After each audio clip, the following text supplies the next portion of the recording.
This audiobook was created using text-to-speech software. While we aim for perfect pronunciation and clarity, you might notice occasional discrepancies with pacing and pronunciation. We are continually improving to provide the best listening experience. If you notice any major issues, please comment on the video or email me using the details provided in the description below. If you enjoyed this audiobook and want to support more projects like this, please consider becoming a Patreon member. Patrons receive special access to exclusive audiobooks, early access to new releases, and the ability to listen to the MP3 audiobook versions. You can find the link to our Patreon page in the description below. Thank you for choosing this audiobook. Enjoy the story. Chapter 1. Joe, watch it. Frank Hardy grabbed his younger brother's arm. He yanked Joe from the path of a guy in a tuxedo who was charging for the ballroom exit. Until a few minutes before, the wealthy and famous had jammed the Mid-Manhattan Hotel ballroom for a political gathering. But as the room slowly filled with smoke, the distinguished group was being turned into a panic-stricken mob. The purpose of the gathering had been to kick off the mayoral campaign of Chief of Police Samuel Peterson. Right then, though, Peterson's supporters were busy running for exits. Peterson himself remained cool and stood in front of a microphone, trying to calm the crowd. "Don't panic. Exit in an orderly fashion," he instructed. He might as well have been talking to himself. As the smoke grew thicker, his voice was drowned out by shouts, screams, curses, and waves of choking sounds. "The doors are locked. We're trapped," a man yelled, his shrieks dissolving into a series of racking coughs. Soon the guests were fighting to get out. The smoke had become so dense that Joe and Frank Hardy, standing side by side, could barely see each other. Frank grabbed a napkin from one of the tables and held it over his face. "What do we do?" Joe shouted into his brother's ear. Joe knew he couldn't charge into action. Too many people around him were doing that, and they were only adding to the chaos. "Keep cool," Frank shouted back. But when he tried to figure out how to calm the fear-crazed crowd, he came up with zero. He was ready to admit defeat, all set to tell Joe it was every man for himself. Then he saw he didn't have to. "Hey, the smoke's not that thick anymore," he said. "I can even feel the air conditioning again." Joe nodded. Somebody must have put out the fire. All around them, other people were making the same discovery. The shouting and screaming turned into a buzz as the smoke thinned. The guests were looking slightly sheepish. Samuel Peterson's voice could be heard clearly over the microphone then. "The trouble seems to be over now," he said. "As soon as we find out exactly what has happened, we'll make an announcement." A man angrily waved his fist and shouted, "But we're still locked in. What's going on?" As if in answer, the doors to the ballroom were smashed open, and police came pouring into the room. "Peterson must have called them," said Frank. "I understand he's in constant radio contact with his men." Peterson talked with an officer for a minute and then turned back to the microphone. "We still don't know what caused the smoke," he reported, "but no fire's been found. So let's act like New Yorkers and not let this incident throw us." Then, raising his arms enthusiastically, Peterson shouted, "Okay now, everybody, let's get on with the party." His words were greeted with applause. Then the band members, who had returned to their places, played a smooth rendition of "Smoke Gets in Your Eyes." "Nice choice," said Frank. "I'd rather hear some Stones," said Joe, not getting the joke. He looked at the guests. "But these people would probably think it was too loud. They look old. Old and rich, like Dad told us. Most of this crowd have been invited, so they'll give big bucks for Peterson's race this fall," Frank said, looking at the formally dressed guests. The Hardy boys were wearing suits and ties for the first time that summer. "You have to," their father, Fenton Hardy, had told them when they protested. "That is, if you ran to meet Peterson." The boys wanted to meet Peterson, so they wore ties. And Joe complained the whole time that his was strangling him. For years they had heard about the police chief from their father, who often reminisced about when he had worked as a New York City police detective. That was before he'd set out on his own as a private investigator. Peterson had been Mr. Hardy's partner on the force. The Peterson-Hardy combination had cracked some of the toughest cases in the department's history. Sam Peterson had also cracked some long-standing traditions. As the leader of the Guardians, the Black Police Officers Association, Peterson had demonstrated the skills and smarts that eventually got him appointed chief. The two men had kept in touch, and Hardy was one of the first people Peterson had told about his decision to run for mayor. He's invited me to come to his campaign opener, Finn and Hardy had told Frank and Joe, and he said to bring the two of you along. I've told him a lot about you. Like any parent, I can't resist bragging a little about my kids. Anyway, he wants to meet you. And I'd like to meet him, said Frank enthusiastically. From what you've told us about him, he'll make quite a mayor if he manages to get elected. Yeah, and I bet he will be, said Joe. He's my kind of guy. If you go with me, you have to be prepared to mingle with an older crowd, warned Mr. Hardy. Big city politics isn't kid stuff. That's okay. We'll do anything. Joe grinned. If you want us to, we could dye our hair white at the temples and put a little stuffing around our waists. Frank grinned, too, looking pointedly at his father's stomach bulging slightly above his belt. Finn and Hardy gave his belly an affectionate pat. I've got to lay off those chocolate chip cookies and put in a few more hours at the tennis club. He smiled ruefully. I'll appoint you my guardians at this affair. Don't let me get near the buffet. Now, standing in the ballroom, Frank said, speaking of Dad, let's find out what he thinks caused the smoke. I wonder where he is, said Joe, scanning the room. Last I saw of him, he was talking to Guido Scalpia. Let's go ask Guido then, said Frank. It'll give us a chance to meet him. When they finally met and asked the tall, distinguished-looking former Yankee center fielder about their father, he shook his head. I was talking to him, remembering when he helped catch a crank who was sending me threatening letters. But the first whiff of smoke coming into the room, your dad wanted to find out what was going on. You know that all he needs is a scent of mystery, and he's off and running. I've always thought he's part bloodhound. You were right about that. But which direction did he head in? Frank asked. I don't know. Maybe he went outside to help the cops, Guido said. Joe headed for the door, calling over his shoulder to his brother. Let's find out. Outside the ballroom, the two brothers still had no luck. The lobby was swarming with firefighters and cops, but none of them had seen Finn Hardy. Most of them didn't know what he looked like, though. Maybe Peterson can help, said Frank. It figures Dad must have gone to him when the trouble started. They returned to the ballroom and joined the crowd around Peterson.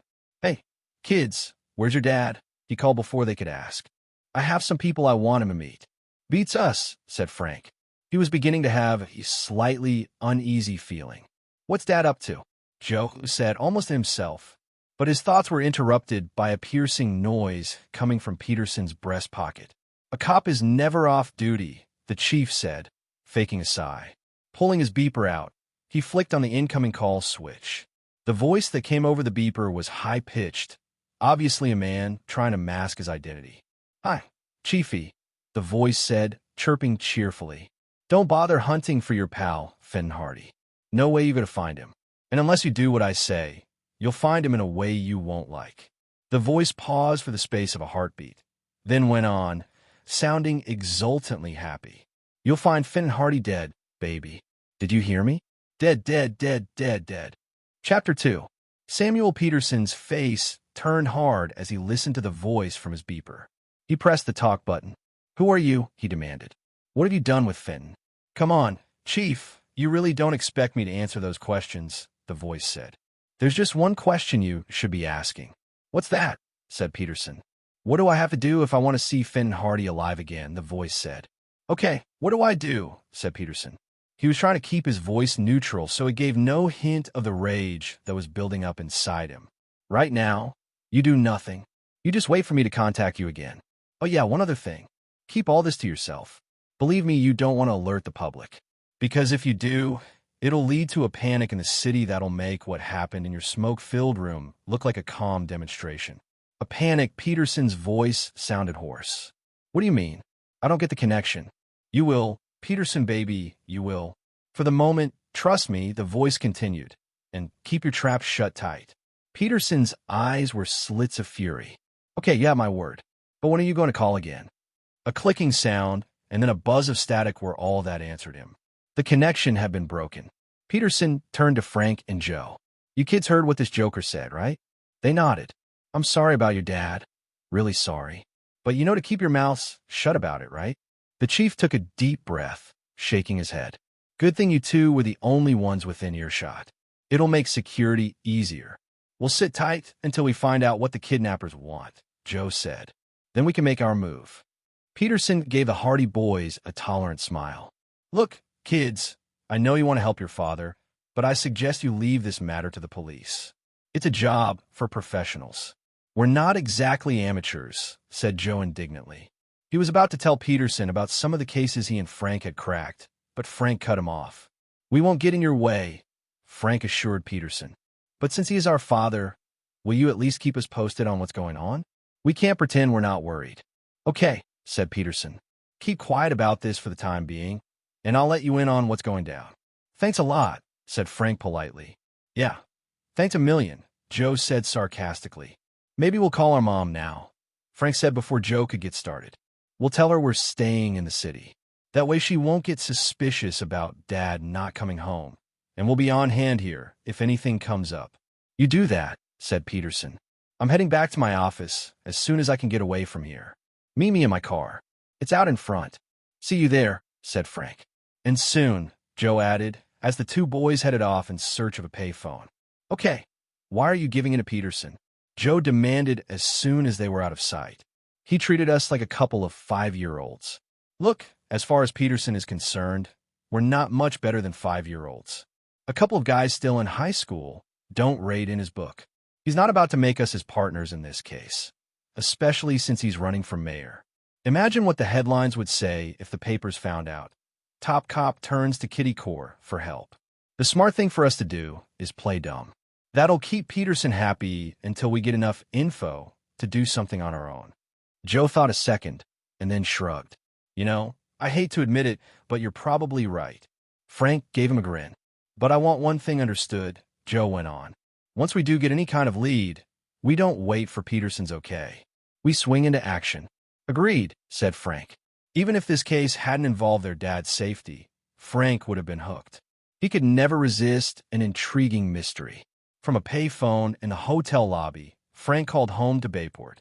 Your mother is out at a Bayport beautification meeting, their Aunt Gertrude said after answering the phone. Then she added in a worried voice, I hope nothing's the matter. Frank tried to laugh off his aunt's worry. Hey, nothing's wrong, really. I just called to say that the police chief has invited Dad, Joe, and me to stay in the city for a few days. Dad will be giving a lecture at the police academy, and Joe and I are going to get a chance to see how a big city police department works from inside. I'll tell your mother, their Aunt Gertrude said. But Frank, dear, all of you, do be careful. I remember the last time I was in New York. I know, Frank cut in. I promise we'll be careful. I'm sure you will be, she said. But keep an eye on Joe. He can be so impulsive. I'll do that, said Frank as he looked up to see Peterson and several uniformed policemen walking out of the hotel. I have to hang up now, Frank said quickly. Dad's signaling that we're moving on to the police chief's office. That's what I mean about New York, said his Aunt Gertrude. Rush, rush, rush. Right, and that's what I have to do. Bye, said Frank, hanging up. He headed after Joe, who was following Peterson out of the hotel. Back in his office, Peterson loosened his tie and sat down behind his desk. Then he motioned for Frank and Joe to take seats facing him. Joe tapped his fingers on the arm of his chair. Well, he finally burst out. What do we do now? We do what we were told, said Peterson. We wait. They didn't have to wait long. 5 minutes of tense silence later, the buzzer on Peterson's intercom sounded. What is it? Peterson asked. Someone sent you a package, a cop said. Bring it up right away. What about security? Peterson thought a moment. All right, have it checked out, but make it a rush job. Peterson turned from his intercom and explained. It's routine procedure for our bomb squad to check out all incoming packages. Terrorists? Frank asked. The threat's there all the time, said Peterson. You think Dad's kidnappers are terrorists? Joe asked, his voice rising. Just the word terrorist was enough to make his blood boil. Not long before, the girl he had loved, Iola Morton, had fallen victim to a terrorist firebomb. Ever since, Joe had been consumed by a passion for vengeance on terrorists, and now he had to bite his lower lip to keep the rage inside him from bursting out. No use guessing, said Peterson. I have a hunch that this package will give us an idea. The package was already open when a uniformed policeman brought it in and placed it on Peterson's desk. Reaching inside, the police chief pulled out a cassette. It's a videotape, said Frank. Where can we play it? I've got a VCR right here in my office. It's in this cabinet. He walked to the other side of the room and opened a door of the walnut wall unit. He turned back and noticed Frank looking at the tape curiously. What's the matter? Something wrong with this? Asked Peterson, holding up the tape. Probably not, said Frank. I've just never seen that brand before. It's some kind of import. The chief inserted the cassette into the VCR. The picture quality was extremely good, far above average. An image of Joe and Frank's father appeared on the screen, absolutely clear, every detail sharp, and the color lifelike. Lifelike, though, was the wrong word because Fenton Hardy was lying with his eyes closed and his arms folded over his chest. His resting place was the red plush interior of a gleaming wooden coffin. Those pigs were lying to me, Peterson snarled. He slammed his fist against the wall. They were keeping me off their trail, stalling for time until they could get away clean. They've already killed him. Chapter 3. The three stared in horror at the image of Fenton Hardy's corpse. Dead, said Frank in a stunned voice. I can't believe it, said Joe, barely able to choke out the words. There was nothing to say, nothing to do. Silently, Peterson and the boys sat alone with their shock and grief. They glued their attention to the picture on the screen, as if by looking at it hard enough they could change what they saw. Suddenly, Frank leaped up from his chair and pointed. Look! Moving slowly onto the screen was the back of a hand. The hand was curled around something and covered Fenton Hardy's nose and mouth for a minute. Then it turned to display what it was holding. What? Joe looked puzzled. A mirror? Yes, Frank said excitedly. But that's not what's important. Look what's on the mirror. Joe looked more closely. The center is fogged over, some kind of steam. Frank shook his head. That's not steam. It's condensation caused by breath on the glass. He hesitated. Dad's breath. Then he's alive. Joe went limp with relief. Well, they picked a fine way to tell us that, Peterson said sharply as the screen went dark. Maybe they were trying to tell us something else, too, said Frank. They've told me enough, said Joe. We have to get after them fast. Relax, Joe. Peterson looked tired. Believe me, the department is beginning to move on this. We'll be quietly checking over the whole hotel. That way, we'll find out how your dad was taken out of the place. Then, once we've picked up the trail, we'll follow it and close in. I know you're impatient to find your dad, but trust us. We have our procedures. Joe's grimace made it clear what he thought of the ponderous police pace. Don't forget our agreement, Peterson said, cautioning him. I don't want you and your brother getting mixed up in all this. Right, muttered Joe, without even trying to sound as if he meant it. Before Peterson could make his point again, the phone rang, and he picked it up.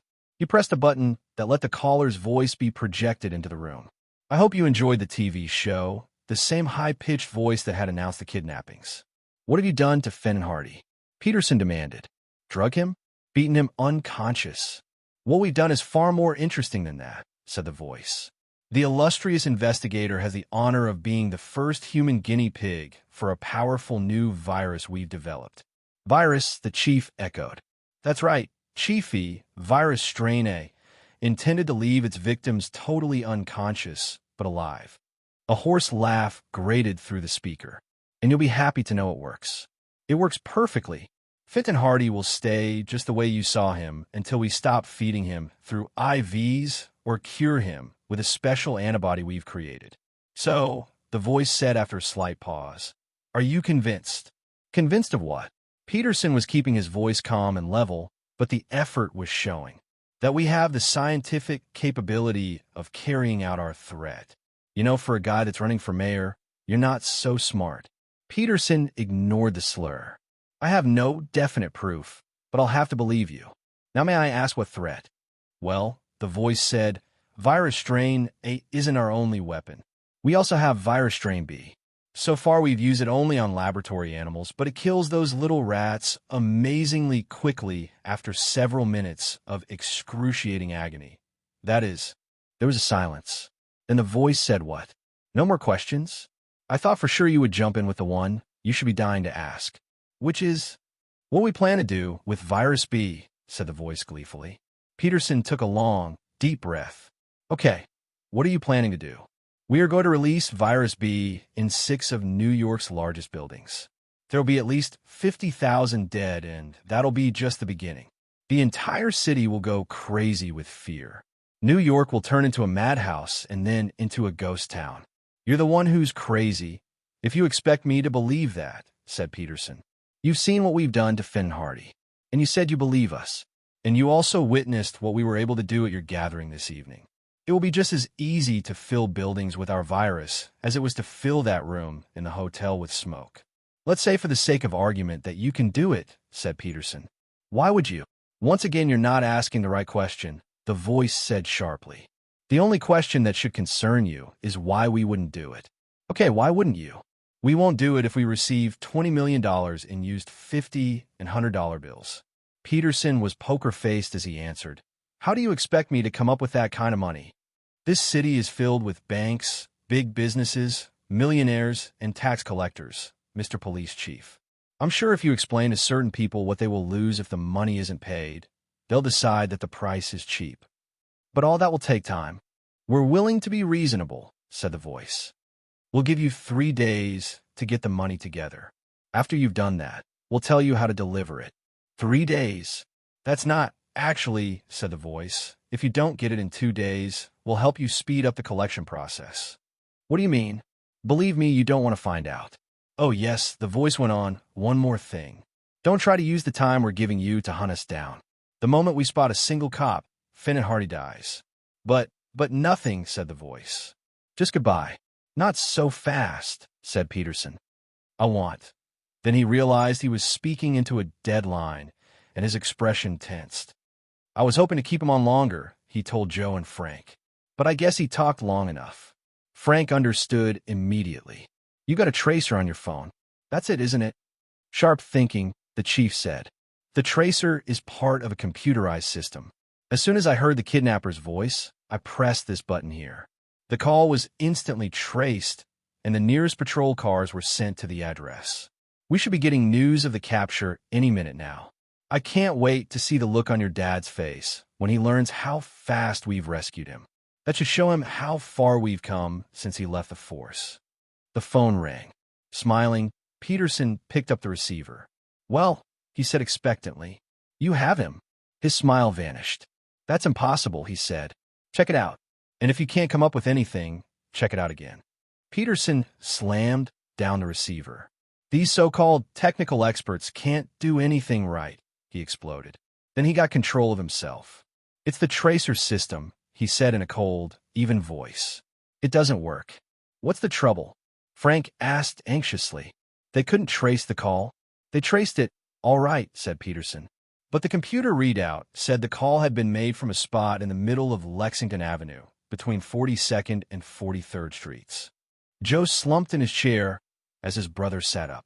Maybe the call was made from a car phone, Frank suggested. Not a chance. Peterson came back. The person making the call didn't move 1 inch. And not even a city traffic jam would result in a cars sitting in one place that long at least, not without our knowing about it. Then what's going on? Joe wondered. A snafu, said Peterson bitterly. We're back where we were before we started. Square zero. He paused, and when he spoke again, his voice was hoarse. Actually, we're worse off. We can't make a move without putting your dad's life on the line. You can bet that from now on those scum will be watching for any sign of our coming after them. So for the time being, we're paralyzed. Frank suddenly got to his feet, his abruptness startling not only Peterson, but Joe as well. Well, he said, if we can't do anything but wait, there's no sense in our hanging around. We might as well head back to Bayport. At least that way we'll be able to make excuses for Dad's absence if it lasts more than a few days. But we can't leave the city, Joe protested. I'm sorry, but Frank's right, Peterson said. There's nothing you kids can do here. That's what you say, said Joe, his temper flaring. Come on, Frank said, pulling at him. You know, it's really a drag, always have to keep cool for both of us. What's really a drag is you playing Mr. Goody-Goody all the time, Joe answered, the expression in his eyes furious. Look, Peterson said, trying to keep the impatience out of his voice. I know how upset you must be, but I don't have time to waste listening to your squabbles. I've got things to do, people to contact. What do you mean, people to contact? Joe snapped. I thought we were paralyzed. I'll be talking to people about raising the ransom, Peterson said.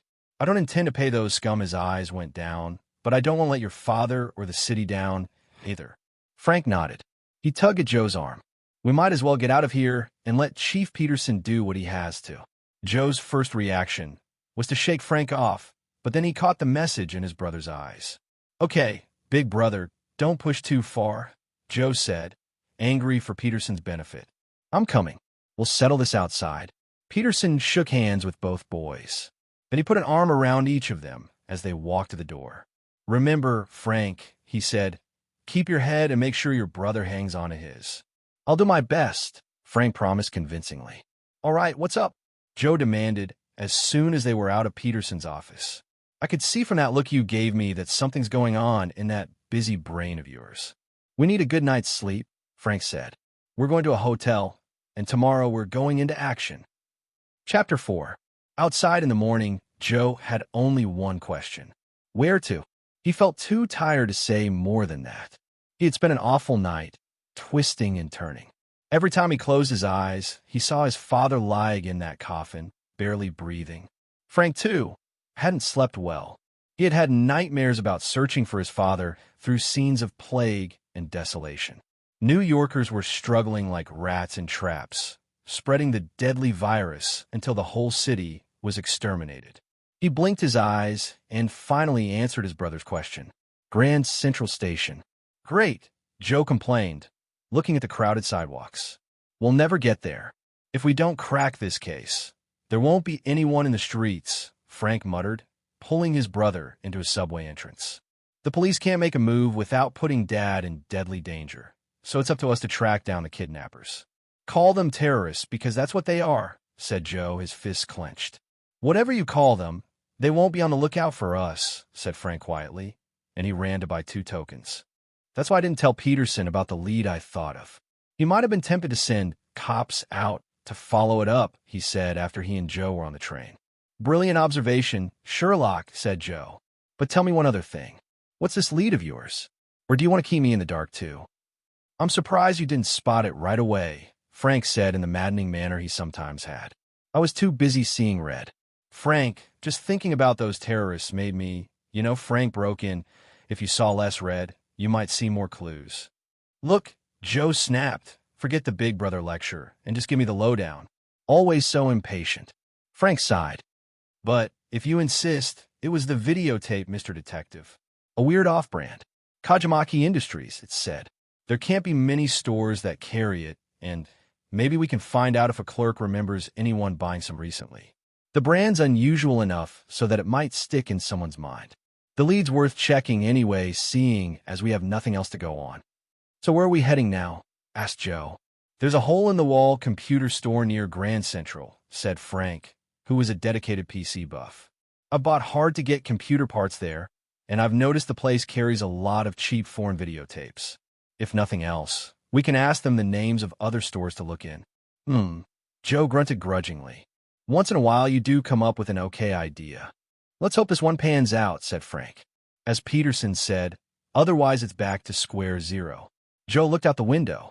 Well, here's where we find out, he said as the train came to a grinding halt at the Grand Central Station stop. The boys joined the flow of passengers moving rapidly out of the car. In a minute, they found a sign telling them which ramp to take to the surface. What a maze down here, said Joe. Makes me feel like a mouse in a laboratory experiment. He looked around at all the people jostling past. It was as if everyone was in a race to be the first up the ramp. One mouse in a mob of mice. The subways are just part of the underground, said Frank. There are the railroad lines here, too, plus a lot of other facilities.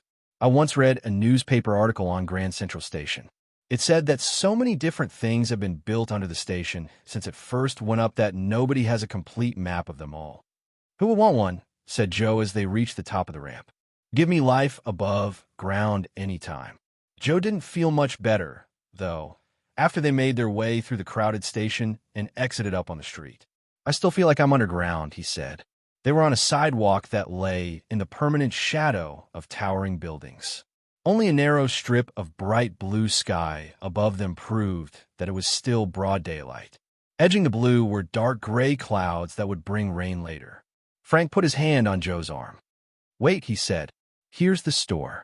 On the window was a big sign proclaiming super sale. Going out for business, with a word for written in nearly invisible ink. Inside were display counters jammed with every conceivable kind of electronic goods. Kajimaki videotape, said the salesman. You're in luck. We're the only place in town that carries it. The company went out of business last year, and we snapped up their last shipment. That's why we're able to offer it at an unbelievably low price. In fact, if you buy one of our new VCRs, also on special sale, we'll toss in 5 tapes free. Actually, we just want some information, said Frank. The eager gleam in the salesman's eyes faded. You want information? He said. There's a big booth inside Grand Central Station that'll give you information. They'll even give it for free. This place is a store. We sell things. You give us money, we give you merchandise. Got it. Frank and Joe exchanged glances. This man was so warm, so friendly. Look, I'd like to buy some of those videotapes, Frank began. In fact, if the price is right, maybe I'll buy you out. But first I want to be sure the stuff is okay, he said. You ever get any complaints? Absolutely not, said the salesman indignantly. Do you think this establishment would sell anything not backed up with an ironclad guarantee? Is that your guarantee? Frank asked, pointing. A small, faded sign was attached to the wall with peeling Scotch tape. In tiny letters, the sign said, All sales final. Absolutely no refunds. Oh, that, said the salesman. That's just to discourage cranks. I got a smile from Frank. Well, he said, not that I don't believe you, but maybe you can tell me if you've sold many of these tapes. Sold many? Of course we have, said the salesman. How many? Asked Frank. A lot, said the salesman. How many is a lot? Asked Frank. Quite a few, said the salesman. How many is quite a few? Asked Frank. A number, said the salesman. What number? Asked Frank. Just yesterday a guy came in and bought a couple of tapes, the salesman said. Just one person has bought Kajimaki tape? For Pete's sake, kid, we just got the shipment in a couple of days ago. Kajimaki doesn't have brand recognition. So why did this guy buy it? Asked Frank. To tell the truth, he didn't actually buy it. I offered to toss it in free when he was trying to decide if he wanted to buy a video camera also on special sale, incidentally. Maybe you'd like to take a look at one. I'll make you a deal you won't believe. Frank pretended to consider. He looked at Joe, as if asking an opinion. Joe shrugged. I'm not so sure, he said. You think we can trust this guy? Frank turned back to the salesman. Look, don't worry about my friend here. It's not that I don't trust you, but maybe you could tell me who this other person was who bought the tape. Maybe you even have his name on a credit card receipt. That way I could get in touch with him. I could check out if he's happy with it. No luck, the salesman said. The guy paid in cash for the whole thing. Some people do it that way. Crisp $100 bills. I don't ask where they get them. Actually, I buy things the same way, said Frank. In fact, most of my crowd does. He knew he had to try to squeeze out the last bit of information fast before the salesman began to get suspicious. Actually, this guy might be somebody I know. A real big spender of video freak, too. He told me he was going to buy some new equipment.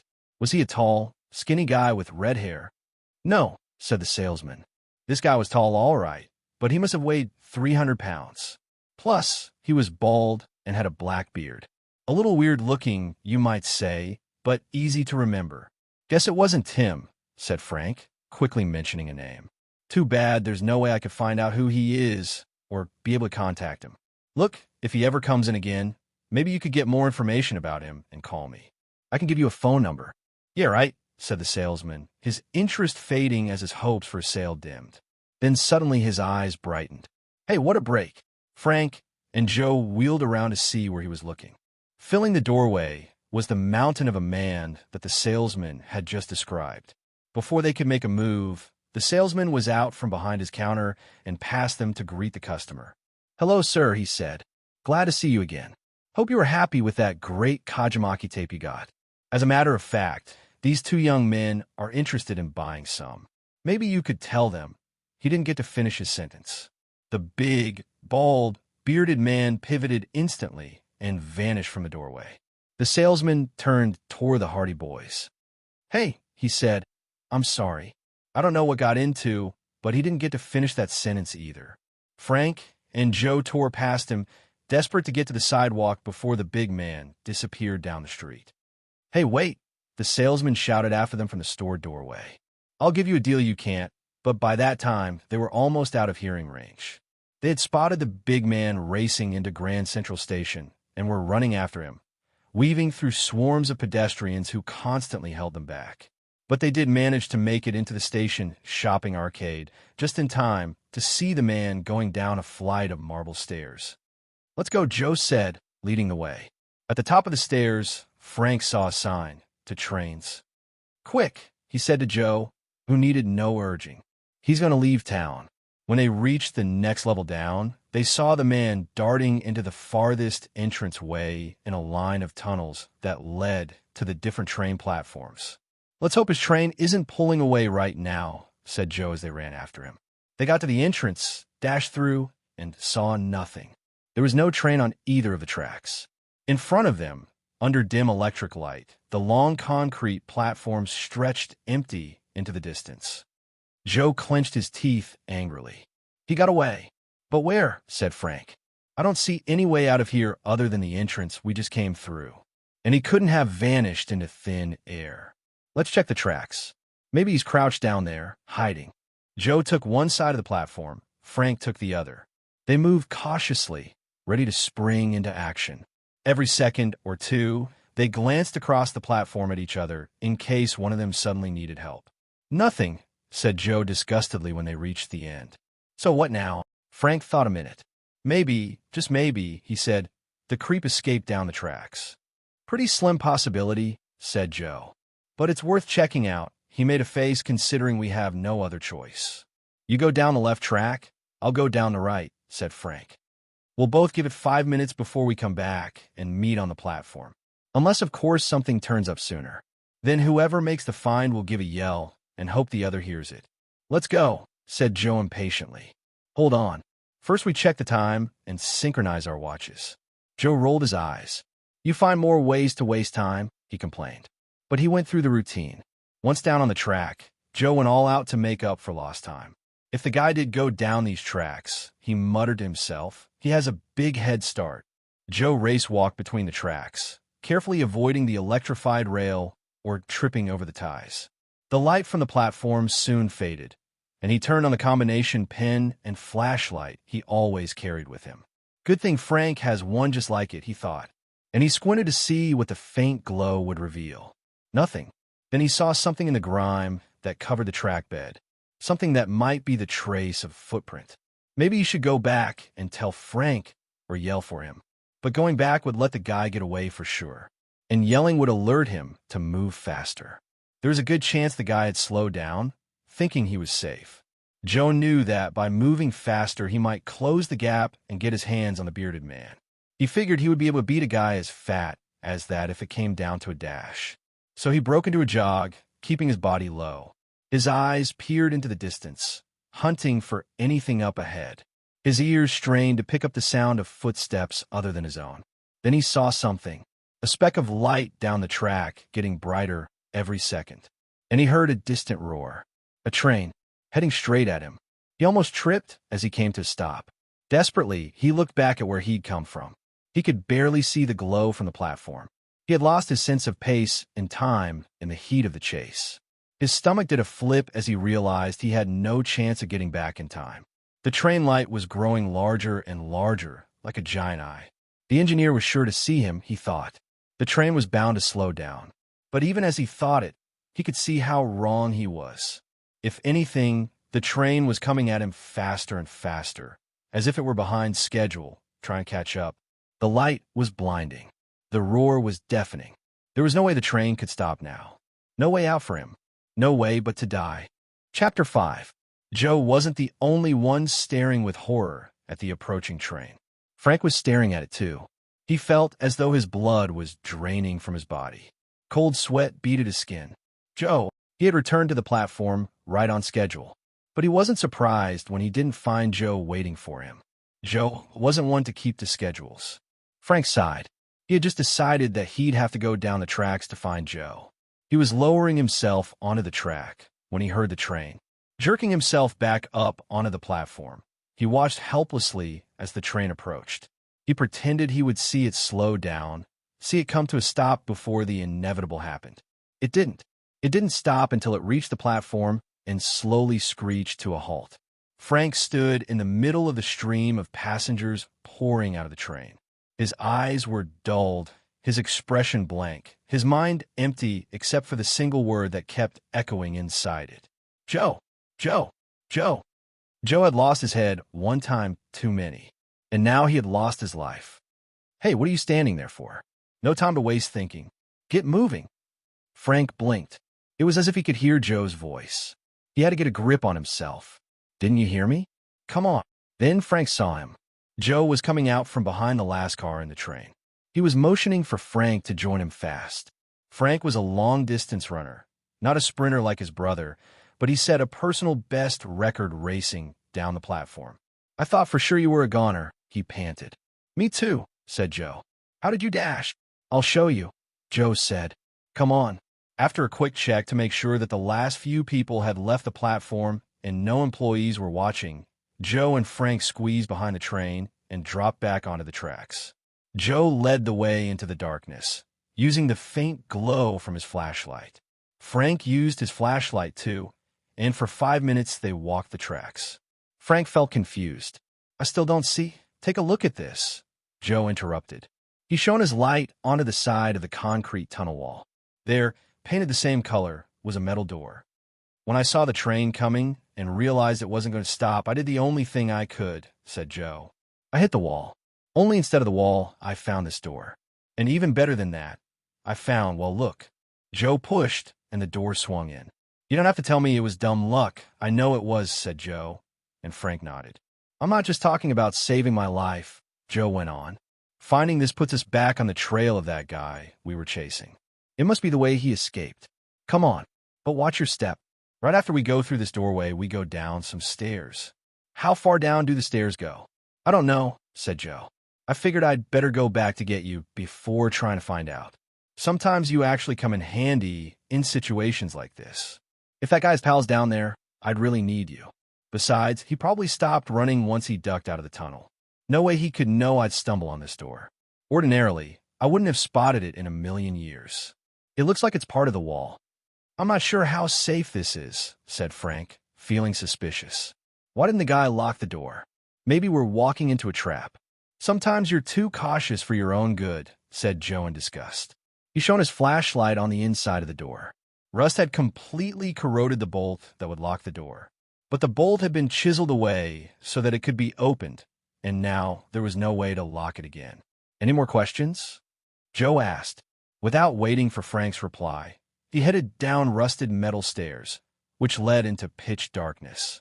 Frank did have more questions. He sensed that danger waited for them at the bottom of those stairs, and he would have liked to have some clue about what that danger would be. But he followed anyway. The stairs went down and down. Wonder what they were used for, Joe said. There's a lot of stuff underground in the city. Basements built to house the foundations of all the tall buildings. Funnels for drainage, water, electrical, and communication cables. And under Grand Central Station, there's a whole maze of maintenance sheds and storage rooms. Things keep changing so fast in the city that a lot of underground support systems have simply been abandoned. New York isn't into looking back. It's too busy rushing into the future. Hey, how do you know so much about it? Asked Joe. From that article I told you about. Joe shook his head. You're the only person I know who reads everything and forgets nothing. I hope you realize that computer databanks are making you obsolete. Speaking of databanks, I read, Forget it, said Joe. Time to get back to business. They had reached the bottom of the stairs and found themselves in a corridor.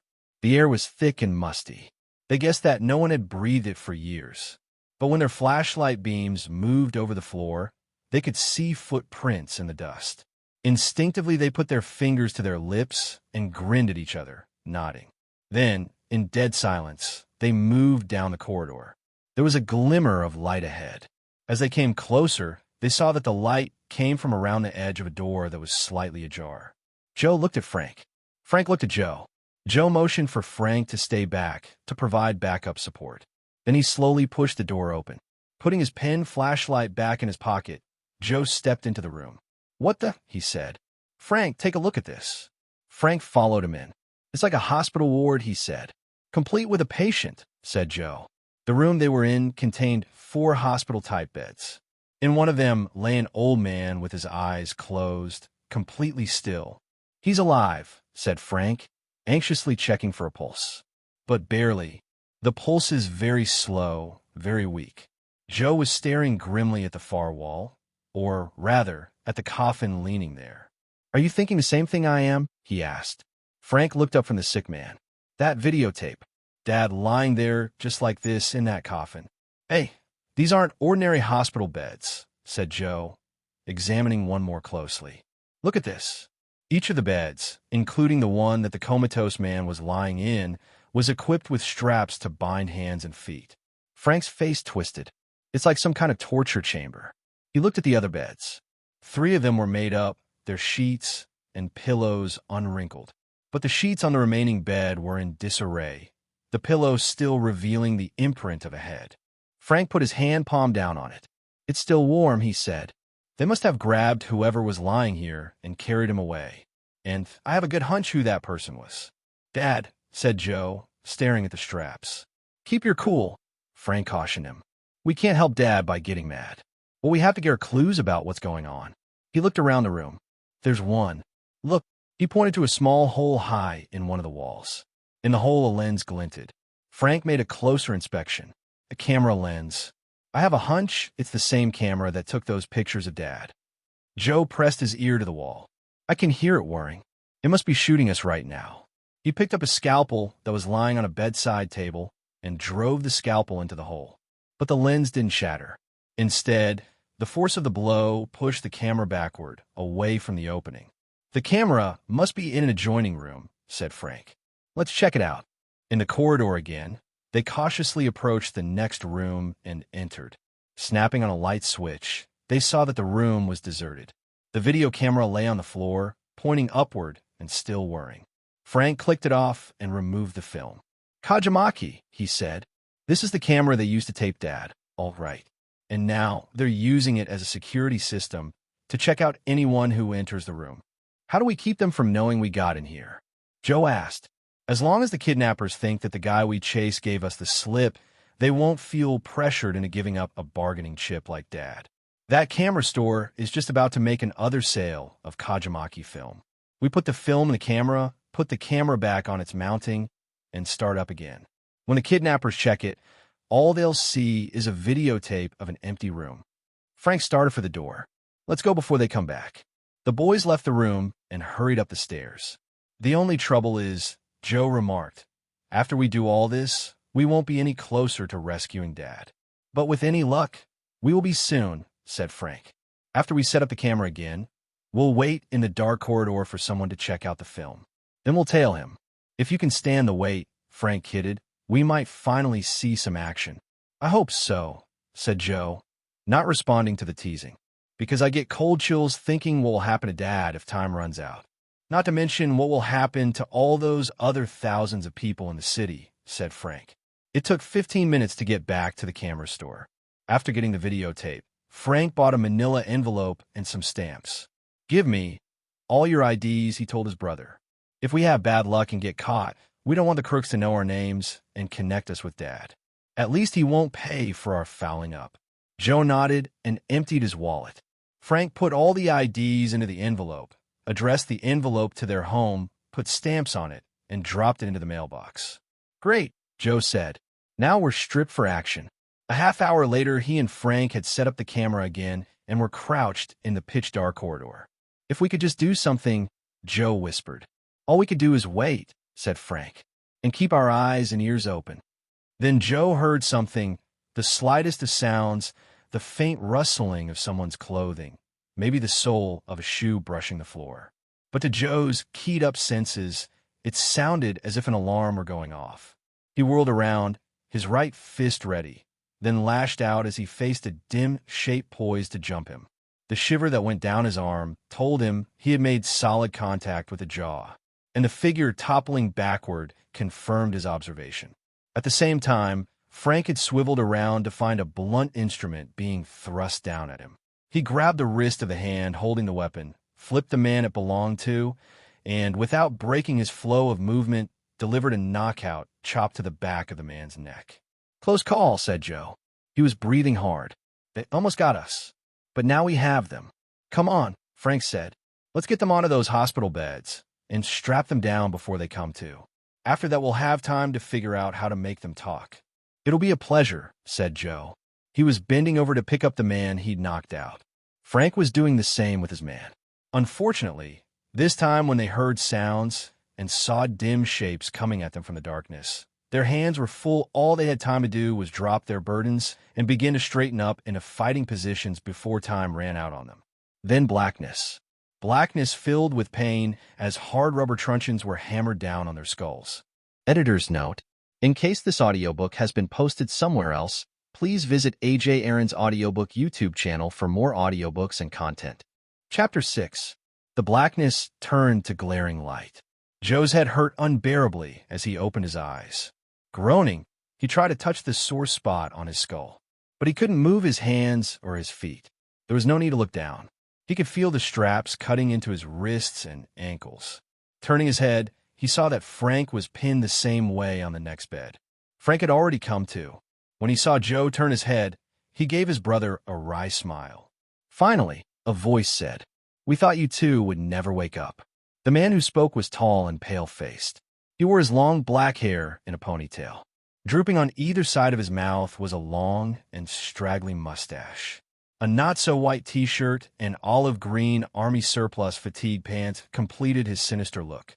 Beside him stood a powerfully built black man whose huge muscles rippled under a navy blue t-shirt. The man's massive legs were crammed into worn blue jeans. Both men were looking at the Hardy Boys with hatred. They seemed to be restrained from violence only by the man who stood behind them. This third man was short and slight. His tan summer suit, pale blue button-down shirt, and striped tie contrasted sharply with his companion's clothes. "Take it easy," he said to the other two. The authority in his voice was unmistakable. "Remember, we want to keep these two alive and conscious for the time being, anyway. We need information from them." Reluctantly, the two stepped back, and their boss moved in toward Joe and Frank. "What makes you think you can get away with this?" Joe demanded before the man had a chance to speak. Frank interrupted, saying, "Look, I don't know what you think we did, but there's been a big mistake. My brother and I were sightseeing." He began, desperately trying to concoct a story. "We got bored with all the usual tourist stuff. I remembered reading a newspaper article about all the underground space beneath Grand Central, and we figured it'd be fun to explore. We didn't know we'd be trespassing, honest. We're really sorry." A nasty expression appeared on the suited man's face. "Stop wasting your breath, lying kid," he said. Then he shrugged. "But I guess it doesn't matter. Pretty soon you won't have any breath to waste. Down here, we can get rid of you too without a trace in the time it takes to break your necks, which is exactly what Jack and Carl here are aching to do." He glanced at his two companions, and they looked more than pleased with the idea. Then he went on. His voice was gentler now, coaxing. "Come on, tell us how we can get our hands on the antibody to fix up Ian here, and we'll let you go. Otherwise, we'll make you wish you were as dead to the world as he looks now." "Ian," said Frank. "Who's Ian?" echoed Joe. But all they had to do was follow the man's eyes to see who Ian was, the man they had found lying as if dead. He was still there, in the bed on the other side of Frank. "You must have thought you were real smart, leaving our friend here as bait," the man in the tan suit said.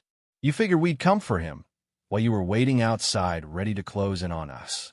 What you didn't count on was that we'd be suspicious and hold back until we made sure everything was safe. Good thing we did. We spotted you taking your stakeout positions, and now you're the ones caught in your own trap." Frank's mouth dropped open in surprise. "Hey," he said excitedly, "I think there's been some kind of mistake." "Yeah, and you made it," said Carl, flexing his huge hands as if straining against an invisible leash. "We're not the guys you think we are," Frank went on. "We're fighting the guys that did this to Ian, the same as you are. Right?" Joe broke in. "I'm Joe Hardy, and this is my brother, Frank. We're for Bayport. If you don't believe it, just look in our—" He stopped abruptly. "We did look in your wallets," the man in the suit said, finishing Joe's thought. "No ID. Two punks with orders not to be identified in case of trouble." Frank tried another tack. "Look, If you think we're punks, why aren't we carrying weapons? If you searched us, you must know we're clean. I know what you did to our 2 friends back there in the corridor. Knocked them out cold. You beat up helpless homeless people. But what you didn't figure was that we'd fight back. Frank looked puzzled. What do you mean? He said. Homeless people?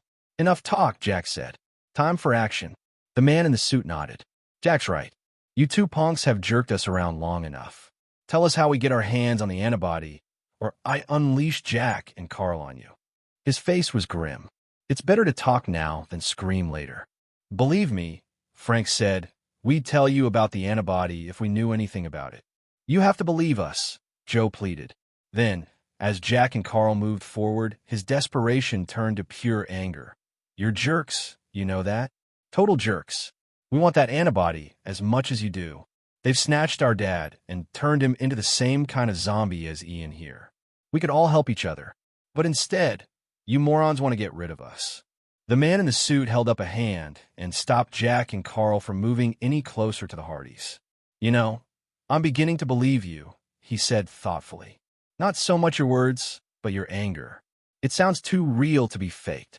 Frank gave his brother a grateful look. For once, Joe's hair-trigger temper had come in handy. Why don't you tell me more about yourselves, so I can check it out? The man said.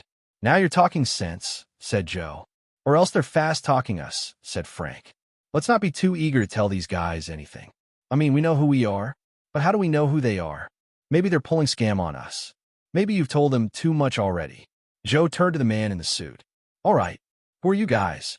And can you prove it? Frank added. So, said the man, now we're stuck. He grinned. You don't trust us, and we don't trust you.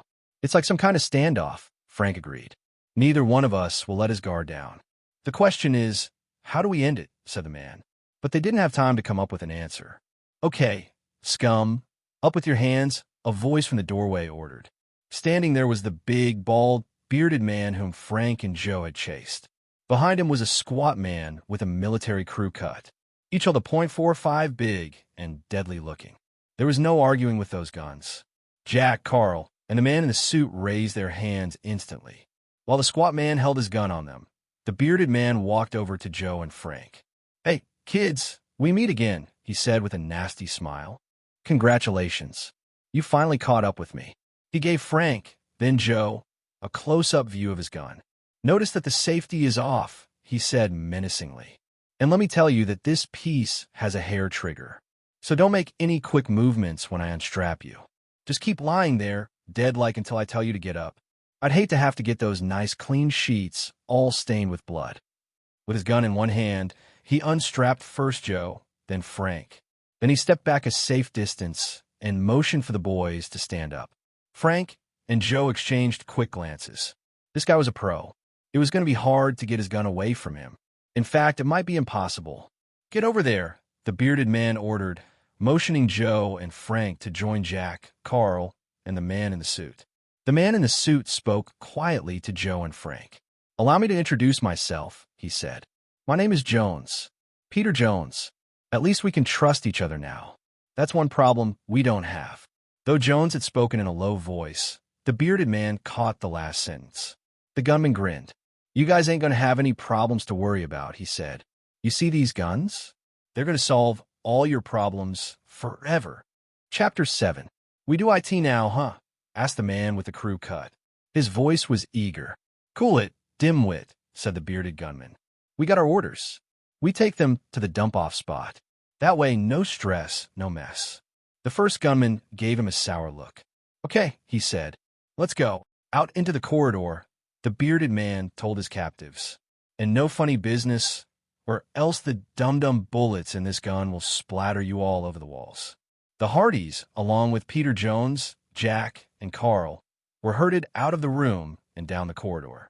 That's far enough, announced the bearded man. While his sidekick held a gun on the prisoners, he lifted a trapdoor in the floor, shone his flashlight through it, and disappeared down a metal ladder. Okay. His voice echoed from below. Send them down. I'll cover them when they get here.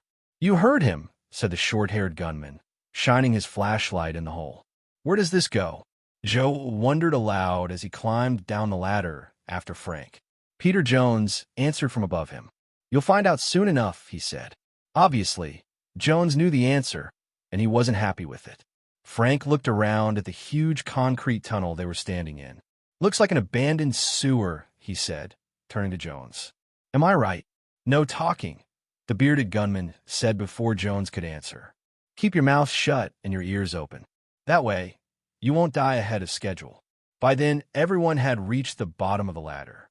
Without hesitating, the gunmen marched their prisoners through the sewer. The silence was disturbed only by the sound of their footsteps. We're almost there, the bearded man reported. If you have any prayers or goodbyes, say them now. You've got 3 minutes left. The words seemed to reverberate in the air, and Joe felt a chill run through him. Then he realized it wasn't echoes he was hearing, but a distant roaring sound that was growing louder. The two gunmen heard it too. Puzzled looks spread across their faces. Jones and his companions did not look puzzled, though. Even in the dim glow of the flashlights, Joe could see their expressions light up with sudden hope. A few seconds later, the roaring was nearly deafening. Despite themselves, the gunmen turned around to see what was happening. At that same moment, Joe and Frank felt hands on their arms, pulling them up another ladder. Climb, Jones shouted. Hold it or we'll, the bearded gunman threatened, but his words were drowned out. By that time, Joe and Frank were well up the rungs of the ladder, following Jones and his friends. The gunmen's flashlights had gone out, and the tremendous roaring filled the blackness below. But the five continued climbing. From above, Frank and Joe heard a series of groans, and then a harsh, grating sound just before a circle of dim light appeared. Water splattered down on the Hardys' upturned faces. Jones and his friends had managed to remove a manhole cover and were climbing up through the opening. Soon Joe and Frank stood beside them on a one-way city street blocked off from traffic by two huge garbage trucks, positioned at the entrance. Rain pounded their bodies while gigantic forks of lightning lit up the black afternoon sky. I still don't get what happened down there, Joe said to Jones after they had replaced the cover and moved onto the sidewalk. Maybe you can fill me in. You were right about our being in a sewer, said Jones. But it wasn't an abandoned one. It was a storm sewer built to carry off rainwater from the streets. It's lucky for us that this storm hit when it did, or else we'd be in the East River, and not those goons. Jones pointed down the street. The river is just a couple of blocks from here. They were planning to knock us off and drop us in. I'm glad they're gone, but now we're left with no clues. We have no idea who those men were and who their boss is. Unless you know, said Frank. I was hoping you did, Jones said. Frank had a laugh. Give us a break. Joe, and I don't even know who you are. That's true, Jones agreed. I guess we're all in the dark. By then the sun was breaking through the clouds, flooding the city with dazzling light that reflected off the puddles in the street. Look, Jones said suddenly. We'd better start putting our heads together if we want to get anywhere. That is, my apartment's near here. Let's go there, dry off, and exchange information. I've got a hunch we can help one another. Fair enough, said Frank. I'll fill you in at our next meeting, Jones said to both his men. They nodded. Jack reached into his pocket and pulled out a small tool. He inserted it into a hole in the manhole cover and heaved. The cover lifted. Jack stood for a second, tilting his head with one ear toward the hole. The water's only a trickle now. We can go back down in a minute. The man grinned broadly. See you, Jonesy. Joe and Frank exchanged glances. Go back down. Come on, kids, let's get going, Jones said before they could ask questions. They left Jack and Carl standing by the manhole. They're a little uncomfortable at my place, Jones explained. It's too high up for them. Jones's apartment was high up by anyone's standards, on the 40th floor of a new high-rise. This is a long way up from that sewer down there, said Joe after they had dried off. He stood by a huge picture window and looked out over the city. The sun was just starting to dip below the tops of the high buildings to the west. Not so long, just 2 years long, said Jones. But I'll tell you about myself later. First, tell me about yourselves. Frank and Joe did. They told him who they were, who their father was, and what had happened to them since the evening before. Your turn now, said Frank. Yeah, said Joe. What did you mean about this apartment being 2 years away from that sewer down there? I meant that 2 years ago, I was living below the surface of the city. With Carl and Jack, asked Frank. With them and with a lot of other people, said Jones. Do you have any idea how many people live in forgotten building basements? In abandoned subway stations? In utility tunnels that are no longer used? There's practically an entire city underground. Why would anyone live like that? Joe asked. Like some kind of mole? There are as many different reasons as there are people, said Jones. But most of them just can't afford the rents in New York. They either lost apartments when their buildings were torn down to make way for luxury apartments, or when their living spaces were turned into co-op apartments and condos for the well-to-do. Others simply got in one kind of jam or another and decided to drop out. Some of the people I know prefer to lead lives outside the mainstream. As I said, there are all kinds of people down there. And you, said Frank. Me? I was a lawyer with a great career, a wife and child I loved, and everything going for me. Then my wife and child died in an air crash, and nothing seemed worth doing. I wound up living underground with the others, sleeping on a cot in a room that once had been used for train maintenance. The only time I surfaced was to panhandle a few bucks and buy what I needed to live. But you've surfaced now, said Joe. After a while, the wounds healed. I got a job, and since then I've done pretty well. But I never lost my ties with the people I lived with down below, said Jones. And when the trouble started, they came to me for help. The trouble, said Frank. You mean those two goons who almost rubbed us all out? Jones nodded. They're part of it. About 5 months ago, thugs started appearing underground. They drove people out with threats or actual violence. And since then, they've continued expanding their turf.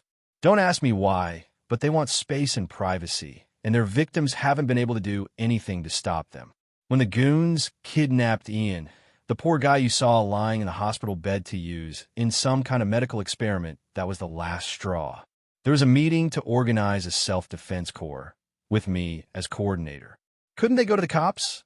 Asked Frank, and then answered his own question. No, I guess they couldn't. Living underground is illegal, right? Right, said Jones.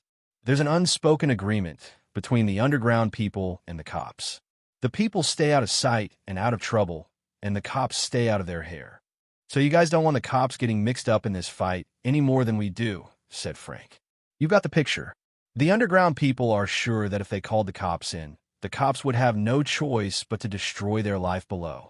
That leaves us with nobody to help us but each other, said Joe. I just wish we knew who the enemy is. And what he's out to do, said Frank. Just then the phone rang. Jones answered it and listened a moment. Then he hung up, his face flushed with excitement. He turned to the Hardy boys. Come on. We finally got a break, he said eagerly. What is it? Joe asked. We managed to capture one of them. I want to question him. Jones hurried to the door. I just hope we get there before they lynch him. Chapter 8. Why are we wearing these? Joe rapped his knuckles against the blue hard hat he was wearing. Jones had produced 3 of them as they rushed from his apartment. Are we supposed to blast the truth out of this guy? You'll see, Jones said. They left the building, and he led the way down a quiet side street. Halfway down the block, he stopped at a manhole cover and opened his briefcase. Out came a crowbar. Jones wedged it in the cover, stamped down, and levered the cover out of the way. After I surfaced, I needed a convenient way to get back underground whenever I wanted, he explained. I found out that if I wore a hard hat, nobody would look twice when they saw me going down into a manhole. After a few minutes of walking through a storm sewer, Jones said, This is where we get out. He shone his flashlight up a short metal ladder, which they climbed. They found themselves in a concrete cavern lit by candles. 3 men in ragged clothes were guarding a man who clearly had gotten the worst of a fight. Good work, said Jones. And thanks for getting in touch with me so fast. This guy made it easy. He supplied the phone, said one of the guards. It's tapped into a telephone cable down here. A real neat job. I should know. I used to work for the phone company before they laid me off. A thought struck Frank. Just where in the city are we right now? Under the center of Lexington Avenue, between 42nd and 43rd Streets, said the man.